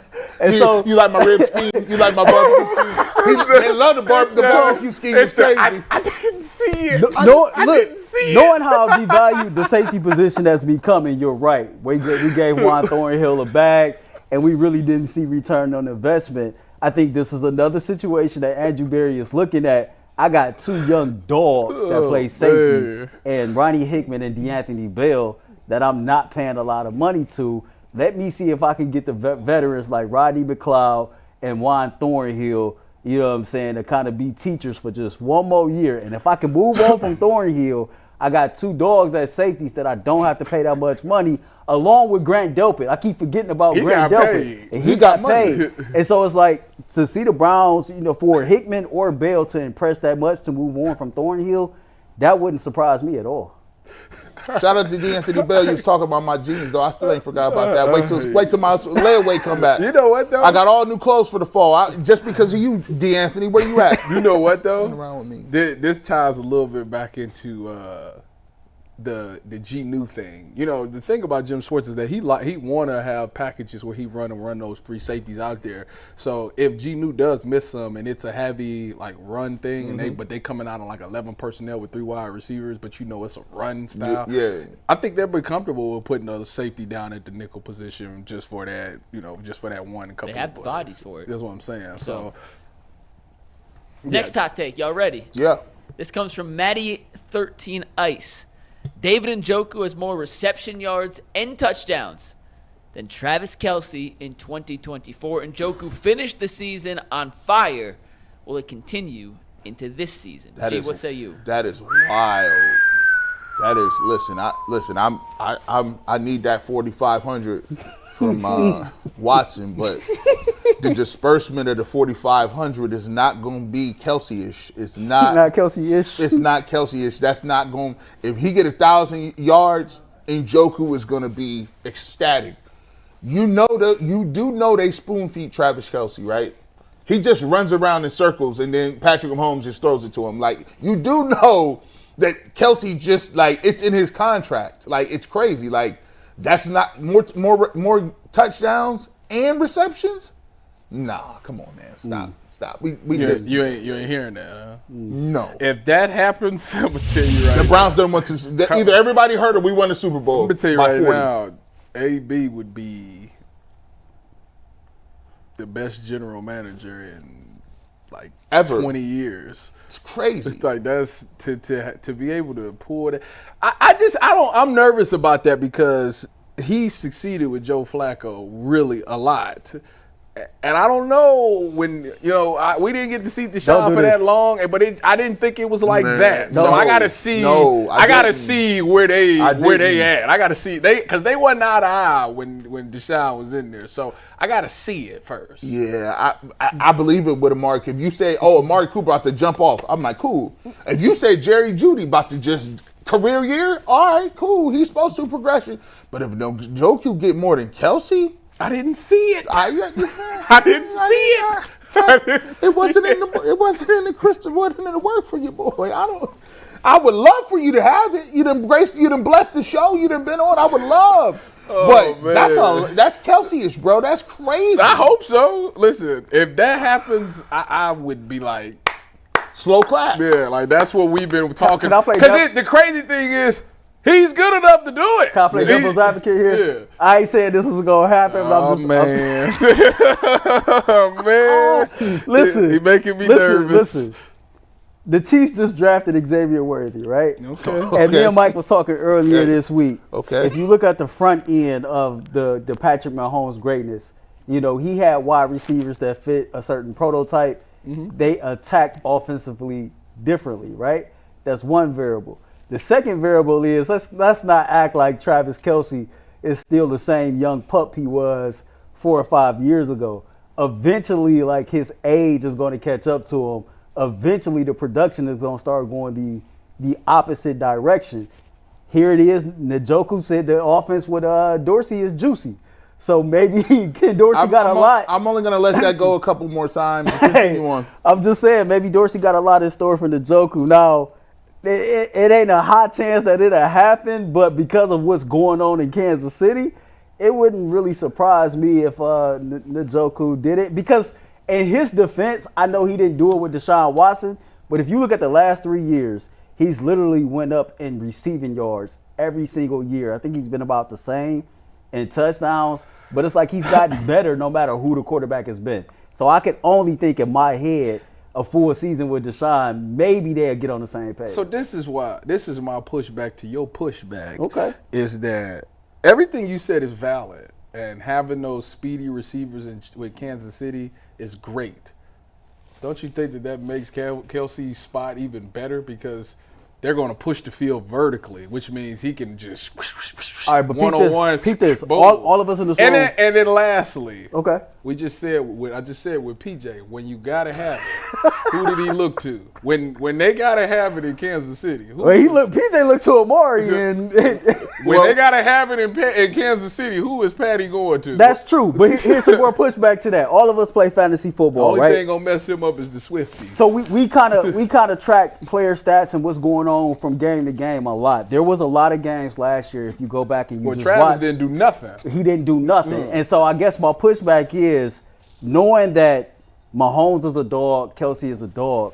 You've seen over the last 2 years defensive coordinators scheme up to make sure, hey, don't let this dude beat me. Mm-hmm. If they beat me, it ain't gonna be because Travis Kelce went off. It'll have to be because of somebody else went off. Well, they got the Johns and the Joes to do that. If we get cut off, it's gonna be because McNuggets did it. McNuggets was number 5. We got 2 more. Yeah, this next one comes from Watsontron at Ben Smitty, who says Jerry Jeudy will be uncoverable, and Deshaun Watson's shoulder will not get tired as he looks fantastic all training camp. Jerry Jeudy, uncoverable. What say you, Davis? Get tired? I mean, that's what I like to happen. I mean, if that happens, then that makes the future, easier. It makes decisions in the future much easier if that happens. That's what we want to happen, but listen, Jerry Jeudy has never been more motivated in this season to look uncoverable. I mean, you're going to actually have Amari Cooper out there who is literally uncoverable, which means that defense is going to plan for him rather than Jerry Jeudy. And then if Njoku doing his thing, that's another attention getter. So you actually got a chance to look uncoverable at certain points and times of this season. You should have your most productive season. They're going to literally force feed you the ball because they have to justify the contract. So it's going to be a lot of the times that you're going to be the forefront of the attention. You just got to make the most of it. So if he looks uncoverable, that means that everybody's right and he's doing exactly what he was supposed to be doing his whole career. I mean, he's got the talent to do it. When he came out in the draft, I remember I was like, yeah, that dude is probably going to be nice. I thought he was better than CeeDee Lamb. And it's nothing worse than seeing another receiver in your draft class have the seasons that he's having, is about to get the bag that he about to get, and you feel like you better than him. So he's motivated to have a really good season this year. So that would not shock me if that happened. I think it's really even more simple than that, right? I think he has the opportunity to be uncoverable. They're just starting training camp. You know, this is a stacked team, stacked roster. They're going to practice against each other every day. So iron sharpens iron. We already know the matchup on one side is Amari versus Denzel. So Jerry Jeudy is not going to get open at all during training camp or practices with Martin Emerson on him. That type of repetition is going to allow him to get open on everybody else during the regular season. You like how I did that? I do like that. You like how I did that? Like that. Yeah. Listen, man. Listen, hey, I will say MJ Emerson, listen, he do got good. He always get tied in this, doesn't he? He does. It's always get almost tied like in there. Giannis, man. Almost like I ain't Giannis. see the thing Giannis is, is- I what's ain't the thing? said nothing about Giannis since nothing to Giannis say. got hurt. Ain't nothing to say. I will say that Giannis teetering the greatness line for me. Yo, NJ don't get hurt. Jerry Jeudy, all the situation about him being uncoverable, I don't think he'll be uncoverable. I think he'll have a great. See, this is the thing. I keep saying this, and they just make fun of me because it's like, oh, G. Bush is just he's over here drinking the Kool-Aid again. It's season time. I keep looking up at this, and every one of these comments that y'all give us on the hot takes, I seen Njoku having more yards than Kelsey. All of a sudden, Jerry Jeudy is uncoverable. If you matriculate that downstream, and at the end of the year, you have to say, well, if all of that is happening, them 4,500 or 5,000 yards look kind of probable, right? Amari Cooper, if he just has the year he has, that's what, 1,200. Y'all want to say Jerry Jeudy's the second year? Listen, look how many people that got career years, and this is just on a hot take. Don't take my word for it. Y'all telling me that Deshaun is going to have 4,500 to 5,000 just by the prognostication on how well people going to do next year. So Sound like a lot of people do believe in it. a lot of people, y'all must believe it because Flaccavelli ain't coming back. You know what I think? You know what I think? I think Myles Garrett going to win Defensive Player of the Year again. Twice? I don't. I do. Oh, they not giving him They that ain't giving twice. it back. Yeah, they ain't giving it back to back. Speaking of Michael winning, Parsons getting that. Speaking of winning, that brings us to our last hot take. Thank you for everyone who sent these in. This one comes from Trey Seeger, who says the Browns finally win the AFC North, and he's calling it with a Week 17 home win over Miami. Is that hot enough for you guys? Man, that would be. That I don't like. That's a nail biter. Yeah, that's- I don't like the fact that it just got clinched to 17th, like the last game, because that means. I like it because it'll be in Cleveland, which Miami is known not to do well in cold weather, so I like that aspect of it. But man, That's tight. The Browns win the AFC. And look at 15, 16. Look at that. Look at that. That mean that they were games. Look at that. Look at that schedule. Like you dealing with like the creme de la creme. Like this is like top shelf. If the Browns win this division, they going to the Super Bowl. I don't care what nobody say. Because they would be one of the most battle tested teams with just the record, with the schedule that they got. They would have seen every good team in the NFL and know how to play them and beat them. Like if they beat these teams, Like you should be good to go to the Super Bowl. you ain't no lucking up into this. No. Ain't no lucking up into like when you see them games right there, and this is why I always say that it's gonna be a situation where, you know, at the end of the year, you're gonna find out what you got. Like when you talk about the quarterback, the coach, all that. Because when you play them 4 games and you won the AFC North, come on, you know what that. I feel like we already know what we got though. You earn that. I feel like we already know what we got, man. Kevin Stefanski has been here. This is going into his 5th season, and we've seen Kevin Stefanski grow as a head coach. We've seen Kevin Stefanski literally overcome damn near every obstacle you can think of. He became the head coach during the COVID year, right? Brand new coach, brand new team, and you don't even get to meet with your players face to face. You know, you had a one good year with Baker, then things flopped the next year, right? You make the trade for Deshaun Watson, you don't have Deshaun, you start Jacoby Brissett. Somehow, some way, Jacoby has the best season of his career, and the Browns are still a competent football team. You look at everything that took place last year, right? No team in NFL history has ever started 5 different quarterbacks and won games with those quarterbacks. And the point I guess I'm trying to make is this organization as a whole has shown they've been battle tested for the last couple of years.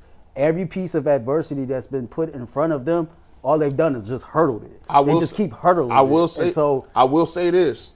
Battle tested count, but that raising that trophy takes a lot. It does. It does. And when you like, they got a division. If he want to battle, if I'm gonna raise his hand, he got to at least get to the AFC Championship game. I'll raise your hand then. To me, I said, like, when Mike asked this question a couple weeks ago, like, what's considered a successful season, the Browns need to be playing in the AFC Championship game this year. Hands down, no questions asked. I think this team is good enough. I think the time is just now. Everything I just said before makes the time right now. You're battle tested. You've been through the adversity.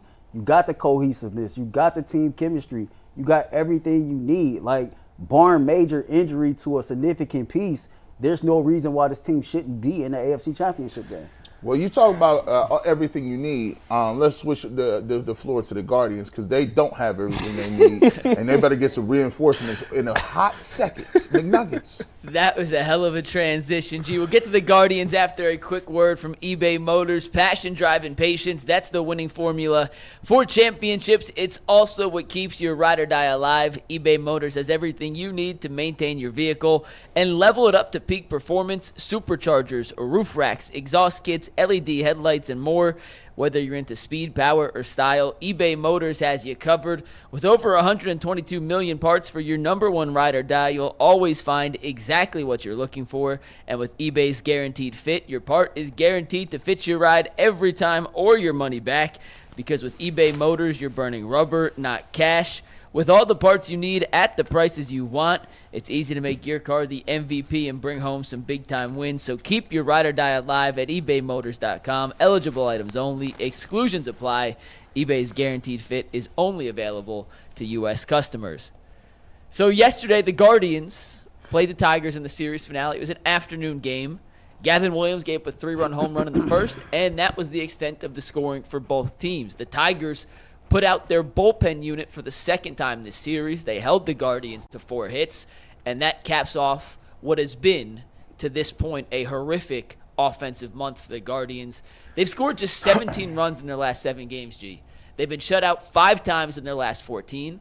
They've scored more than 5 runs just 3 times, and over their last 14 games, they're averaging just 2.29 runs per contest. That is the lowest number in Major League Baseball. On the flip side, Gavin Williams, outside of that 1 home run he allowed to Javier Baez in the first, pitched well, but I don't know what to make of the bats at this point. How much of a panic should Guardians fans be in that this lineup just ain't it right now? Listen, I blame all of the baseball historians. What? All of the we got like 97 baseball experts on this station. 100 of them. Everybody, they watch every inning in these games, and I watched every single inning in these types of games too yesterday, and it comes off to a novice and it hits you right in the face. Y'all don't got no sticks. You have no sticks. Think about it. You got 3, and y'all been smoking mirrors for a minute. You got Quan. He was batting like 5,000 or something, right? But even Quan didn't slow down a little bit. No, he went over yesterday. I was like, good night. You put all of it, and you put it all on Jose Ramirez. He went. Like, I think he went over. And then you got Naylor, right? Naylor had a hit last night, a little double. But here's the thing: we've been rocking with the same 3 guys and the same 3 hitters, and if they don't do nothing, you're out of here. Tyler Freeman, Fry, Jimenez, Rocchio, all them dudes, them is automatic outs. Bo Naylor been almost an automatic out. Like, even Schneemann, he done slowed down. And Angel Martinez. Angel Martin, Big Christmas be out here fanning at everything. Big Christmas is swinging at everything, missing. Big C. Like, and here's the thing. We keep talking pitching. Nah, bro. The object of the game is to score more runs than the other team. And right now, if you play the Orioles, there is no way you're outscoring them because our pitching is not good enough to be at the top echelon where, and Gavin Williams, besides that, pitched his tail off. The slider was moving. He was moving the pitches around. He was striking people out. 9 Ks. Yeah, 9. Yeah. And we get no run support. They got to go into this deadline. I'm telling y'all. They like people would Operation say stockpile. two pitchers. You need about 2 sticks now. You need 2 and 2. Buy one, get one on the hitters because the BOGO. Because I'm telling you what, like, if people gonna like go to G. Bush is hyperbole. No, McDonald's app. you're not outscoring these dudes. And here's the thing too. We've been talking about all these prospects, and it's our fault because we keep talking about them. All the Arias and the Rocchios, and I don't want to give nobody. Every time I ask a person, do you want to give up this guy, this prospect to get this? Oh, I can't give up him. Come on, bro. You ain't getting nothing in. You just trying to warm it up. Like, they running it back with the. I might call y'all the new core 4. All you got is 4 cats. You got the same core 4, and you've been running it back for years. They ain't figure something out, man. Hey, G, real quick, and then you guys can chime in. I saw on Twitter this morning, I am not kidding. I swear to goodness, they call the Cavs the core 4. They call Jose, Quan, and Naylor the key 3. Oh, Lord. See? I swear I saw it on Twitter this morning. When they start coming with catchphrases, that means that's automatic run back. Automatic. Go ahead, Tybus. Well, they ain't running it back because Josh Naylor got, one more year after this? Listen, I mean, you're right.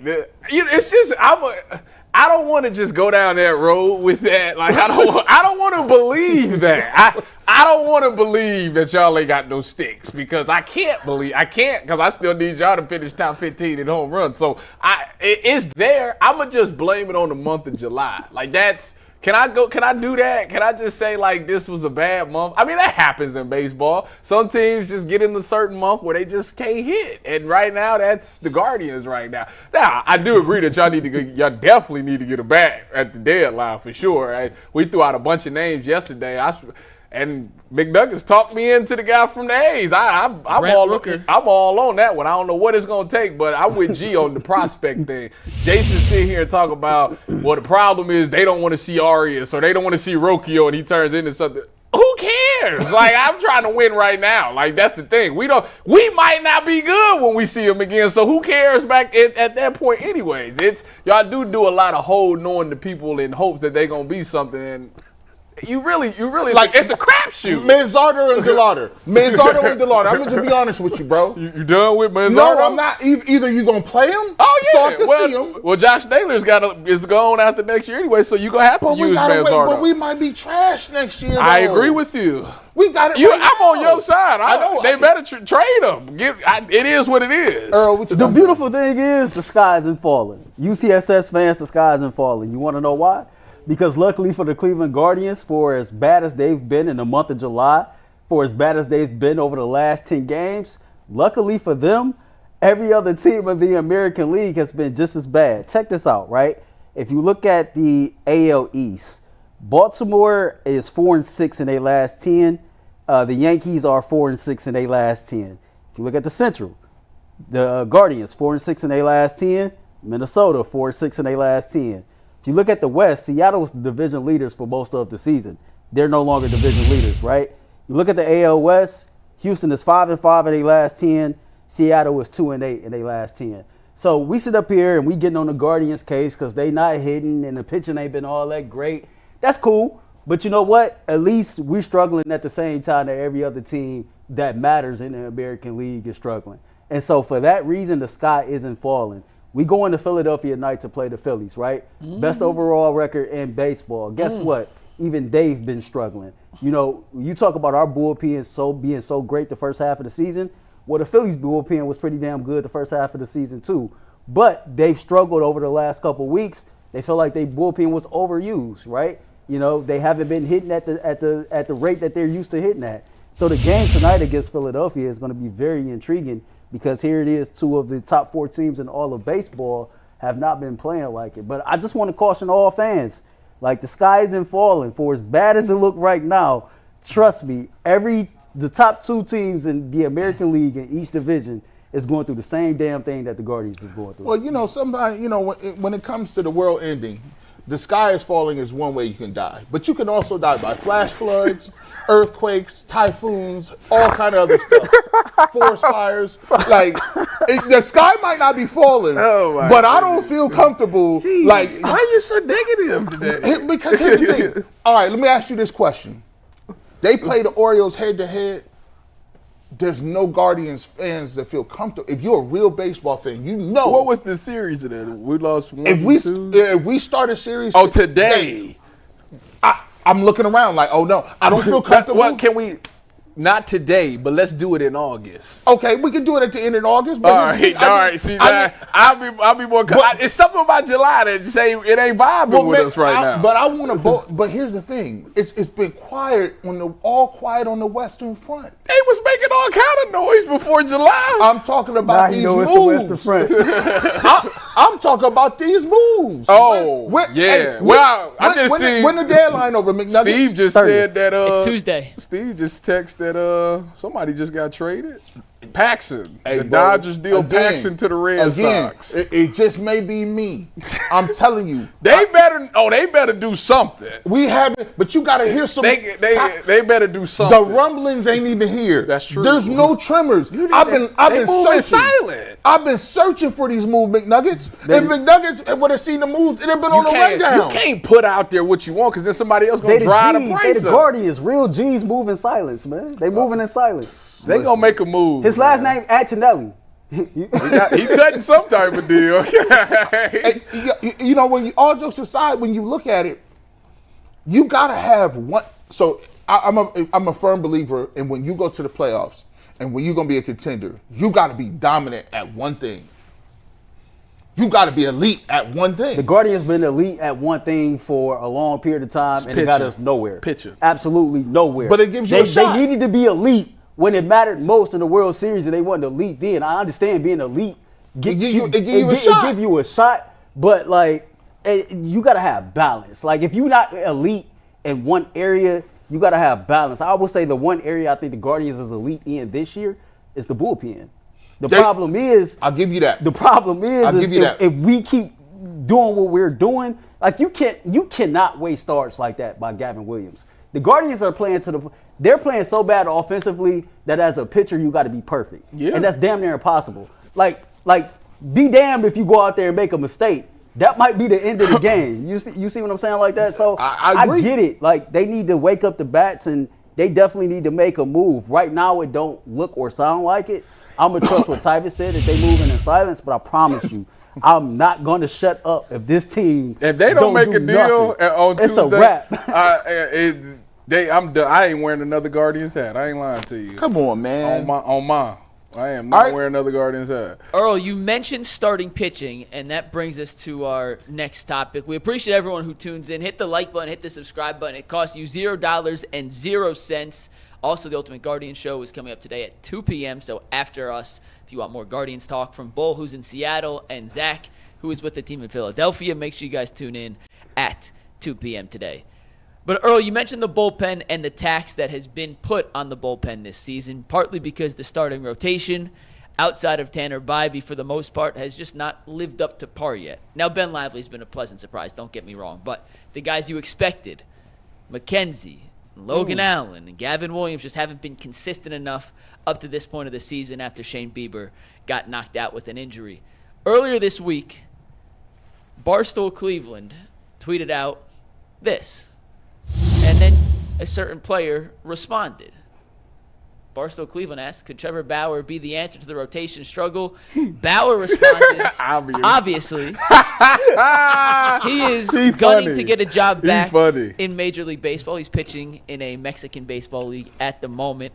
This has been brought up in bits and pieces on this show before with Jay and Bull, who have opposite ends of the spectrum opinions on this. So when they're on, it's impossible to have a discussion about it because it turns into those two kind of just bickering back and forth like an old married couple. So I wanted to spend a few minutes with you guys in particular.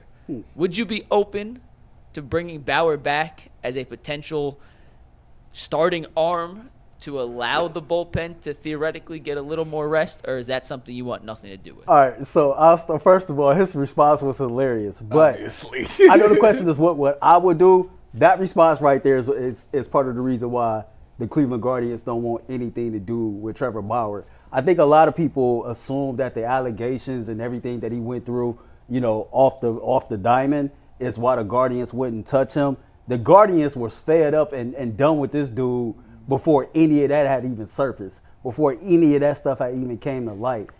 For them, it was just a final nail in the coffin or a double down of, okay, if you think we ain't messing with him before, we really not messing with him now. Now, would I do it? Hell yeah. He 10-0. His whip is like 0.97. He got over 100 strikeouts in the Mexican League. And if he can help this team right now win, I would do it if I was the GM. But to be clear, because we have this conversation all the time, there is nobody, in my opinion, in the Cleveland Guardians front office that wants anything to do with Trevor Bauer for any reason. And it don't have anything to do with what he's been through recently. It's just probably because of his attitude, the lack of maturity, and the things that they went through with him while he was a member of this team. Go ahead. This is a very easy one. One of my main theses in sports is I always say this: at any given time, there are only 25% of the teams trying to win. The rest of the teams is going through the motions. And what I mean going through the motions is picking and choosing who they want to play, picking and choosing, or the optics of it. If you are a person that is hell-bent on winning, all it takes is a conversation like a man. What happened to regular conversations? Hey, look, Trevor, there's some things that you was doing in the past we didn't like. X, Y, and Z. We brought you in here because we think you can help us win and get a job done. We don't want to see boom, boom, boom, boom, and boom. He gives his opinion, his thought process on that, and he comes in and pitches. If he messes up, you get rid of him. It don't cost you no money. At the end of the day, people have to have a pursuit of winning, even though you may not see eye to eye with people. There's people that work across in all fields, in offices and cubicles. And John don't like Susie, and Susie don't like Sarah, and Sarah don't like Paul. Guess what?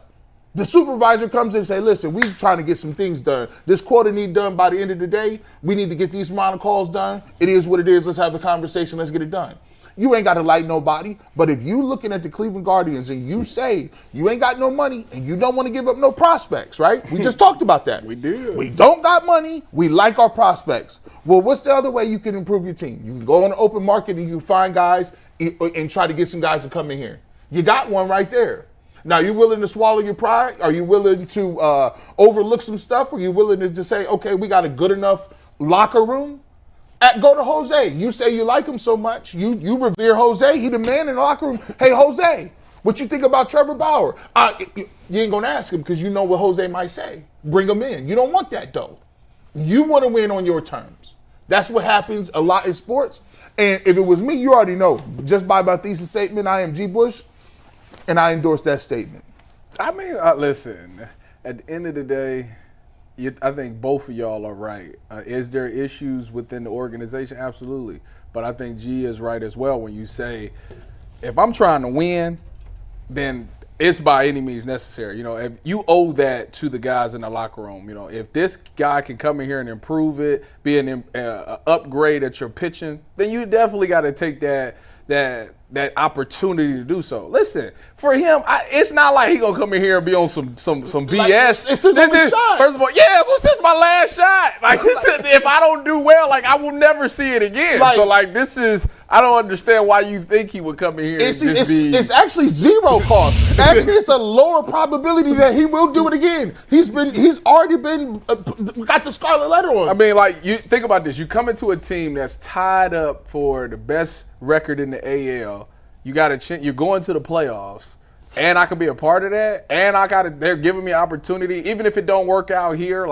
If I do well, first of all, I want to do well because I want everybody in the major league to give me another opportunity. So I'm pitching typically for my career right now. So you're gonna get the best things of me. I want you to speak highly of me. The best thing that can come out of this is, man, Trevor Bauer. We had a lot of pushback about signing him, but since he's been here, he's been great. He's been a great teammate, and he's been great on the mound. You know what happens with that? Boom, now he gets his contract. And so I don't think he would be on some trash if you did sign him. But if you got other people, if you're making the trades and there's other guys in the MLB making trades, then all right, skip it. But if you ain't making no moves and this is what you left with, I don't see why you wouldn't take it because there's nothing bad that can come out of it. Worst case scenario, he's a cancer in the locker room. You know what you do? Cut him, boom, he's done. I agree with both of y'all because if I was the GM, I would sign him too. But I just feel like the Guardians are not rocking with him. And then when you look on social media and you see him with that smart-ass response, obviously he's hilarious. That does nothing to mend the fences between what's already you know what I would do? Really bad relationship. You know what I would do? I would say that cost you $100,000 since you want to be a smart ass. I was going to sign you for $1.1 million. It's $999,000. Yeah, take it or leave it. And I'm paying you in pennies. Yep, take it or leave it. like for me, to me, I look at it. And it makes obvious. See, they should be playing reverse Jedi mind tricks on these guys, right? If I'm the GM, I'm like, listen, I look great coming out of this because I'm going to say, look, Trevor knows he was a jerk here. He know what he was doing. But we came back and gave him, when you're a person, that's why the thing about grudges, right? Mm-hmm. When you forgive people and they be mean to you and you know they played you and you know they was doing extra and then you say, man, you know what? I probably played a role in that. Man, I forgive you. Come on back. Okay, so let's talk about grudges then, right? Mm-hmm. Because let's ask, and y'all can ask the UCSS. Man, first of all, the chat is hilarious today. 32. I am listening to y'all. But listen, hold on. So let's talk about grudges, right? I still hold a grudge against Jose Mesa for 1997. I'm a Scorpio to my heart, right? Let's talk about grudges. Let's talk about being irresponsible. Y'all are fans of this team too. Mm-hmm. You still feel some type of way towards Trevor Bauer for 2016? No. You don't? Mm-mm. If Trevor Bauer didn't bust up his finger playing with a drone, who's to say that we don't have to pitch Corey Kluber with 3 games the way that we did, right? Like Trevor Bauer was good that year. He was a consistent contributor. Yeah. And because you wanted to go play around at the absolute wrong time of the season, you can argue that contributed towards us not winning the World Series. Well, I could be a little salty at you, but at the end of the day, the people on the field that you playing got to play too. I mean, true. I'm not arguing against what y'all saying. I just think that I've come to this realization that regardless of for whatever reason they're not rocking with this dude. And so we can sit up here and clamor all day long about Trevor Bauer getting a shot. And if we was in charge, we would give him a shot. But they was not rocking with him a long time ago. They're not rocking with him now. To Earl's point, and I was not here during the time, but I have heard it was him and Clevenger in the locker room in a corner by themselves, and it was the other 24 guys who were tight, and those 2 were just off on their own. So I'm not sure how many friends he technically has. I mean, we know he ain't got no friends. Listen, the last throw we ever gonna see of him in the Indians/Guardians when he threw that pitch, he threw that ball clear over center field. That was the last. So that boy Tito looked at him like he was crazy. That boy took that ball and threw it right over center field. I was like, it was impressive. First of all, it was very impressive. But Tito looked at him like, "Is you crazy?" Look, and to me, like I always stated, you got to do something. Like there's never a team. And I'll always say this too. Like I go to any championship team. There's some people there's gonna be one guy on every championship team that's a little off, a little quirky, little. You need that guy. You gotta have it. Like I ain't playing with drones though. Well, no, some of them is out drinking and hanging out before the games, right? Some of them is doing extra stuff besides playing with drones, right? Like there's gonna be but you gotta have the locker room and the guys in there. One thing I always look at it is like this. And this is my problem. This is my problem that I have when people want players to take discounts, right? The fans clamor, take a discount, take a discount, take a discount. Well, Jose Ramirez took your discount. And you've done nothing to extend his chances to win a championship. So he gave back a bunch of money, right? But they won't trade the prospects. Heck, they even asked the new guy, Bazzano, hey, let me pay you a little extra. And I know they slotted so they could get extra people. Listen, they always looking for a deal. They want to go to the highest priced restaurant and give coupons. No, Guardians, you can't give coupons over at Morton's. They don't got none. They don't got no 5-star Michelin restaurants. Don't give coupons. You go there, you pay for what it's worth. You always trying to get a deal. You got one on Jose. It's time to pay that back in something. Prospects, free agents, whatever you got to do. You got to get some people in here to bolster this roster.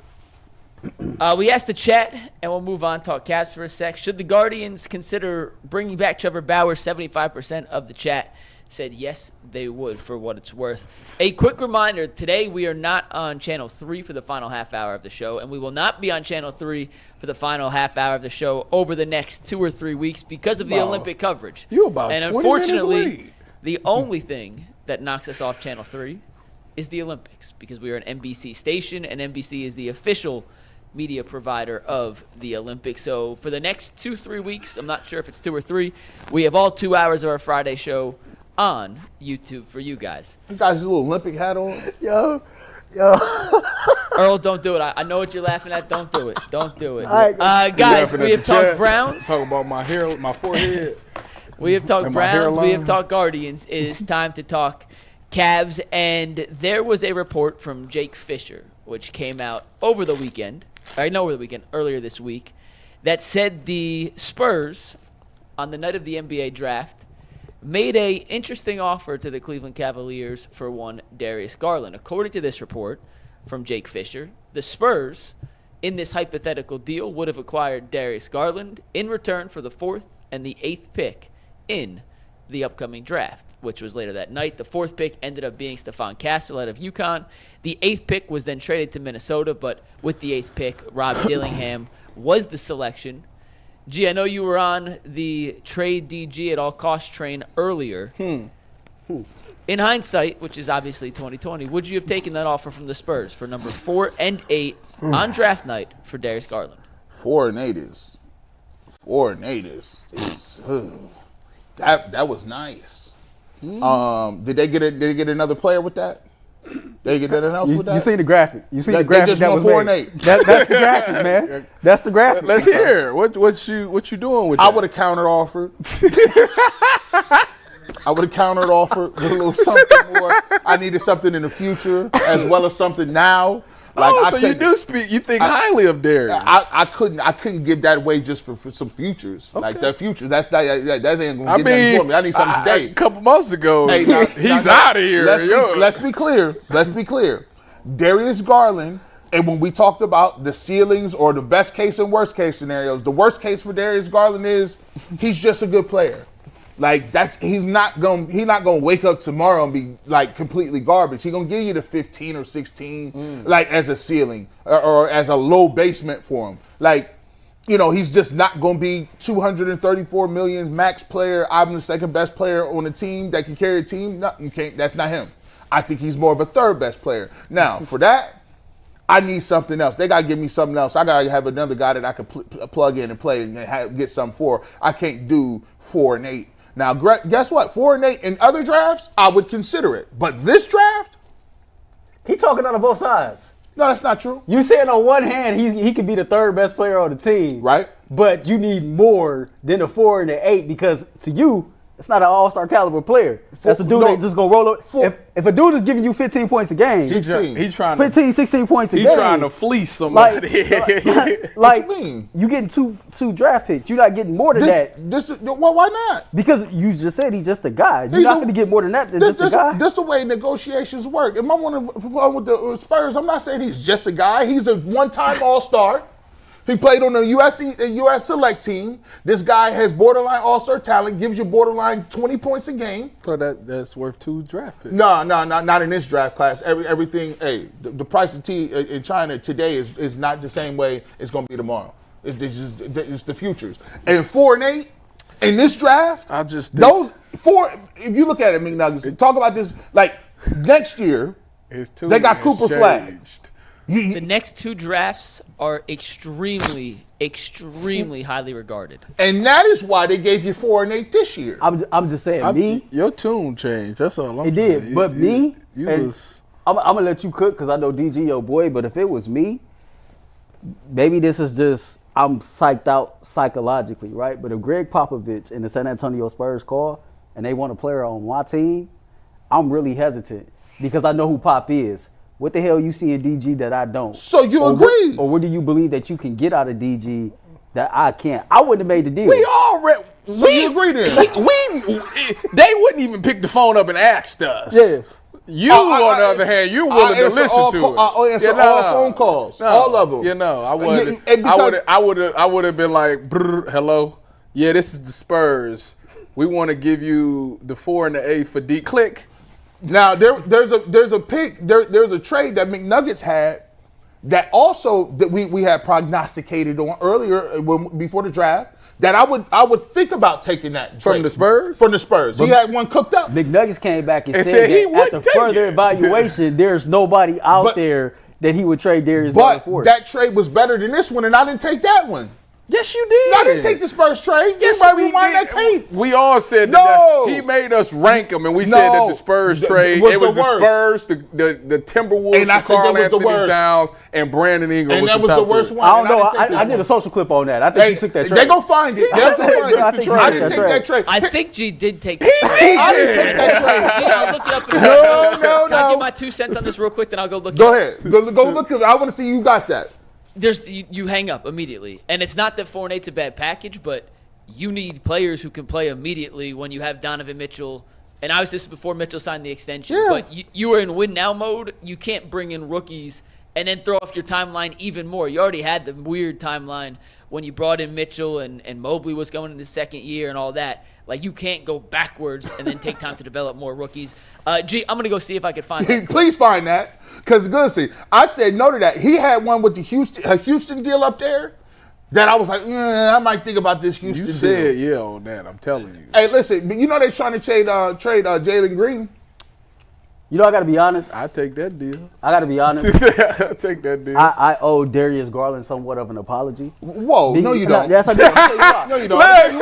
ain't even about let to me let finish. you- It's not your He fault. ain't even gonna let you finish. It's not your Yes, fault. it is. Yes, it is. Because you know, Let sometimes him speak. Sometimes, like, Let him speak, because sometimes- you might be there. You sometimes might get there. we got to fall back on our morals sometime, right? And I wasn't doing what my grandmama raised me to do. My grandmama raised me to give people grace and mercy, right? And I've heard from plenty of people who's closer to the situation than I am that Darius Garland went through a lot off the court last year. I kept saying right? that. You couple that with the broken jaw and then just the psychological aspect of everything. And because of me being a fan, so passionate, so emotional, I was talking about benching him. I was basically saying this dude ain't got it. I just refuse to show him grace.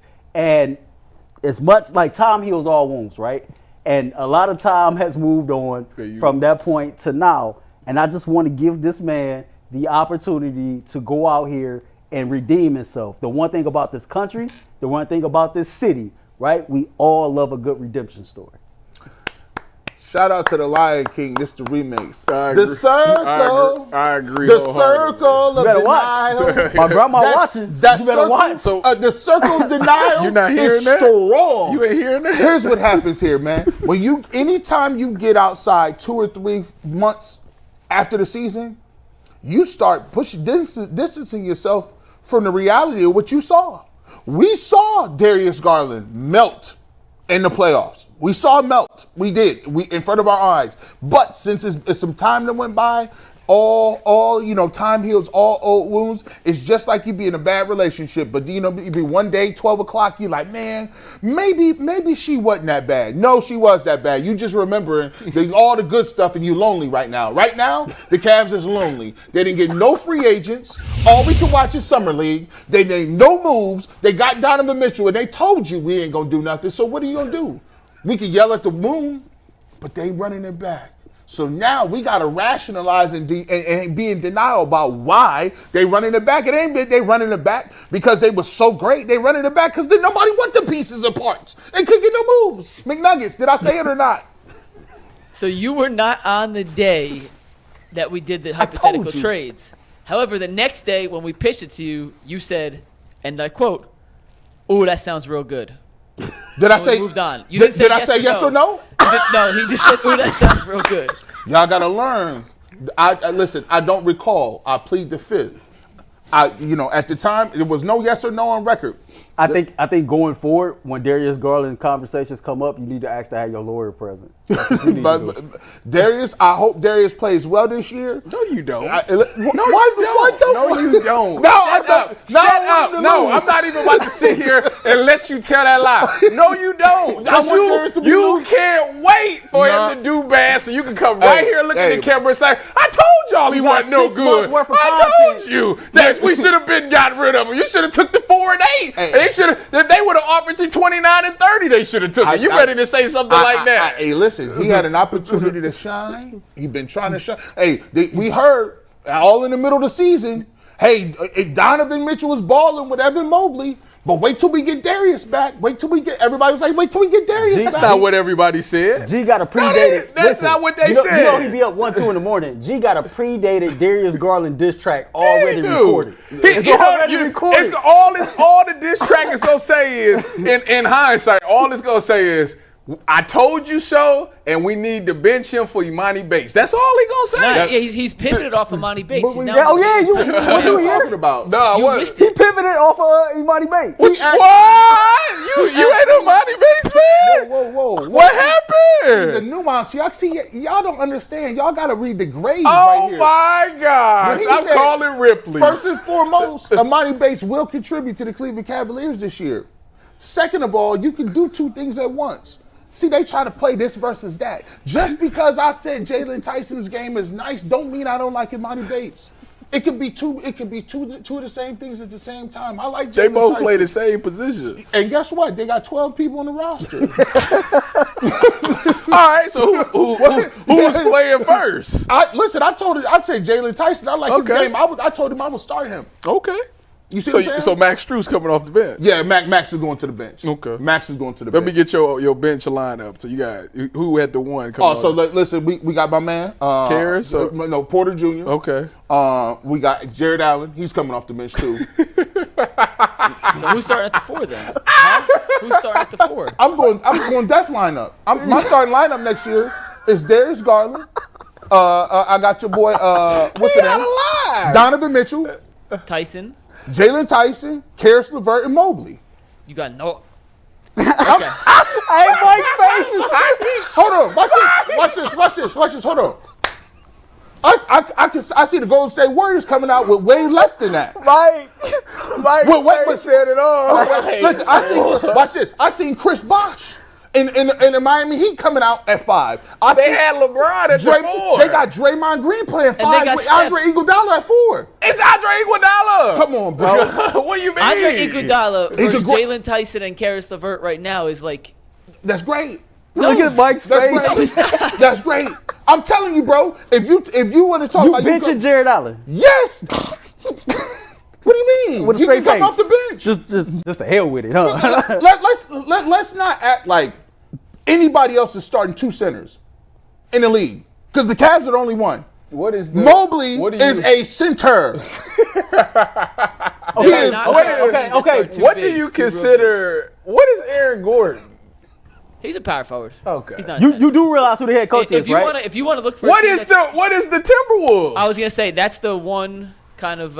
Yeah, let's hear it. Let's hear And it. some would argue that they shouldn't be playing Rudy Gobert either. The defensive player of the year. Yeah, you're right. Listen, hey, let's not start. Watch Let's this, not start the defensive player of the year. Watch this. He been a defensive player of the year Like and they 12 times out of 13. and they ain't been to the finals once.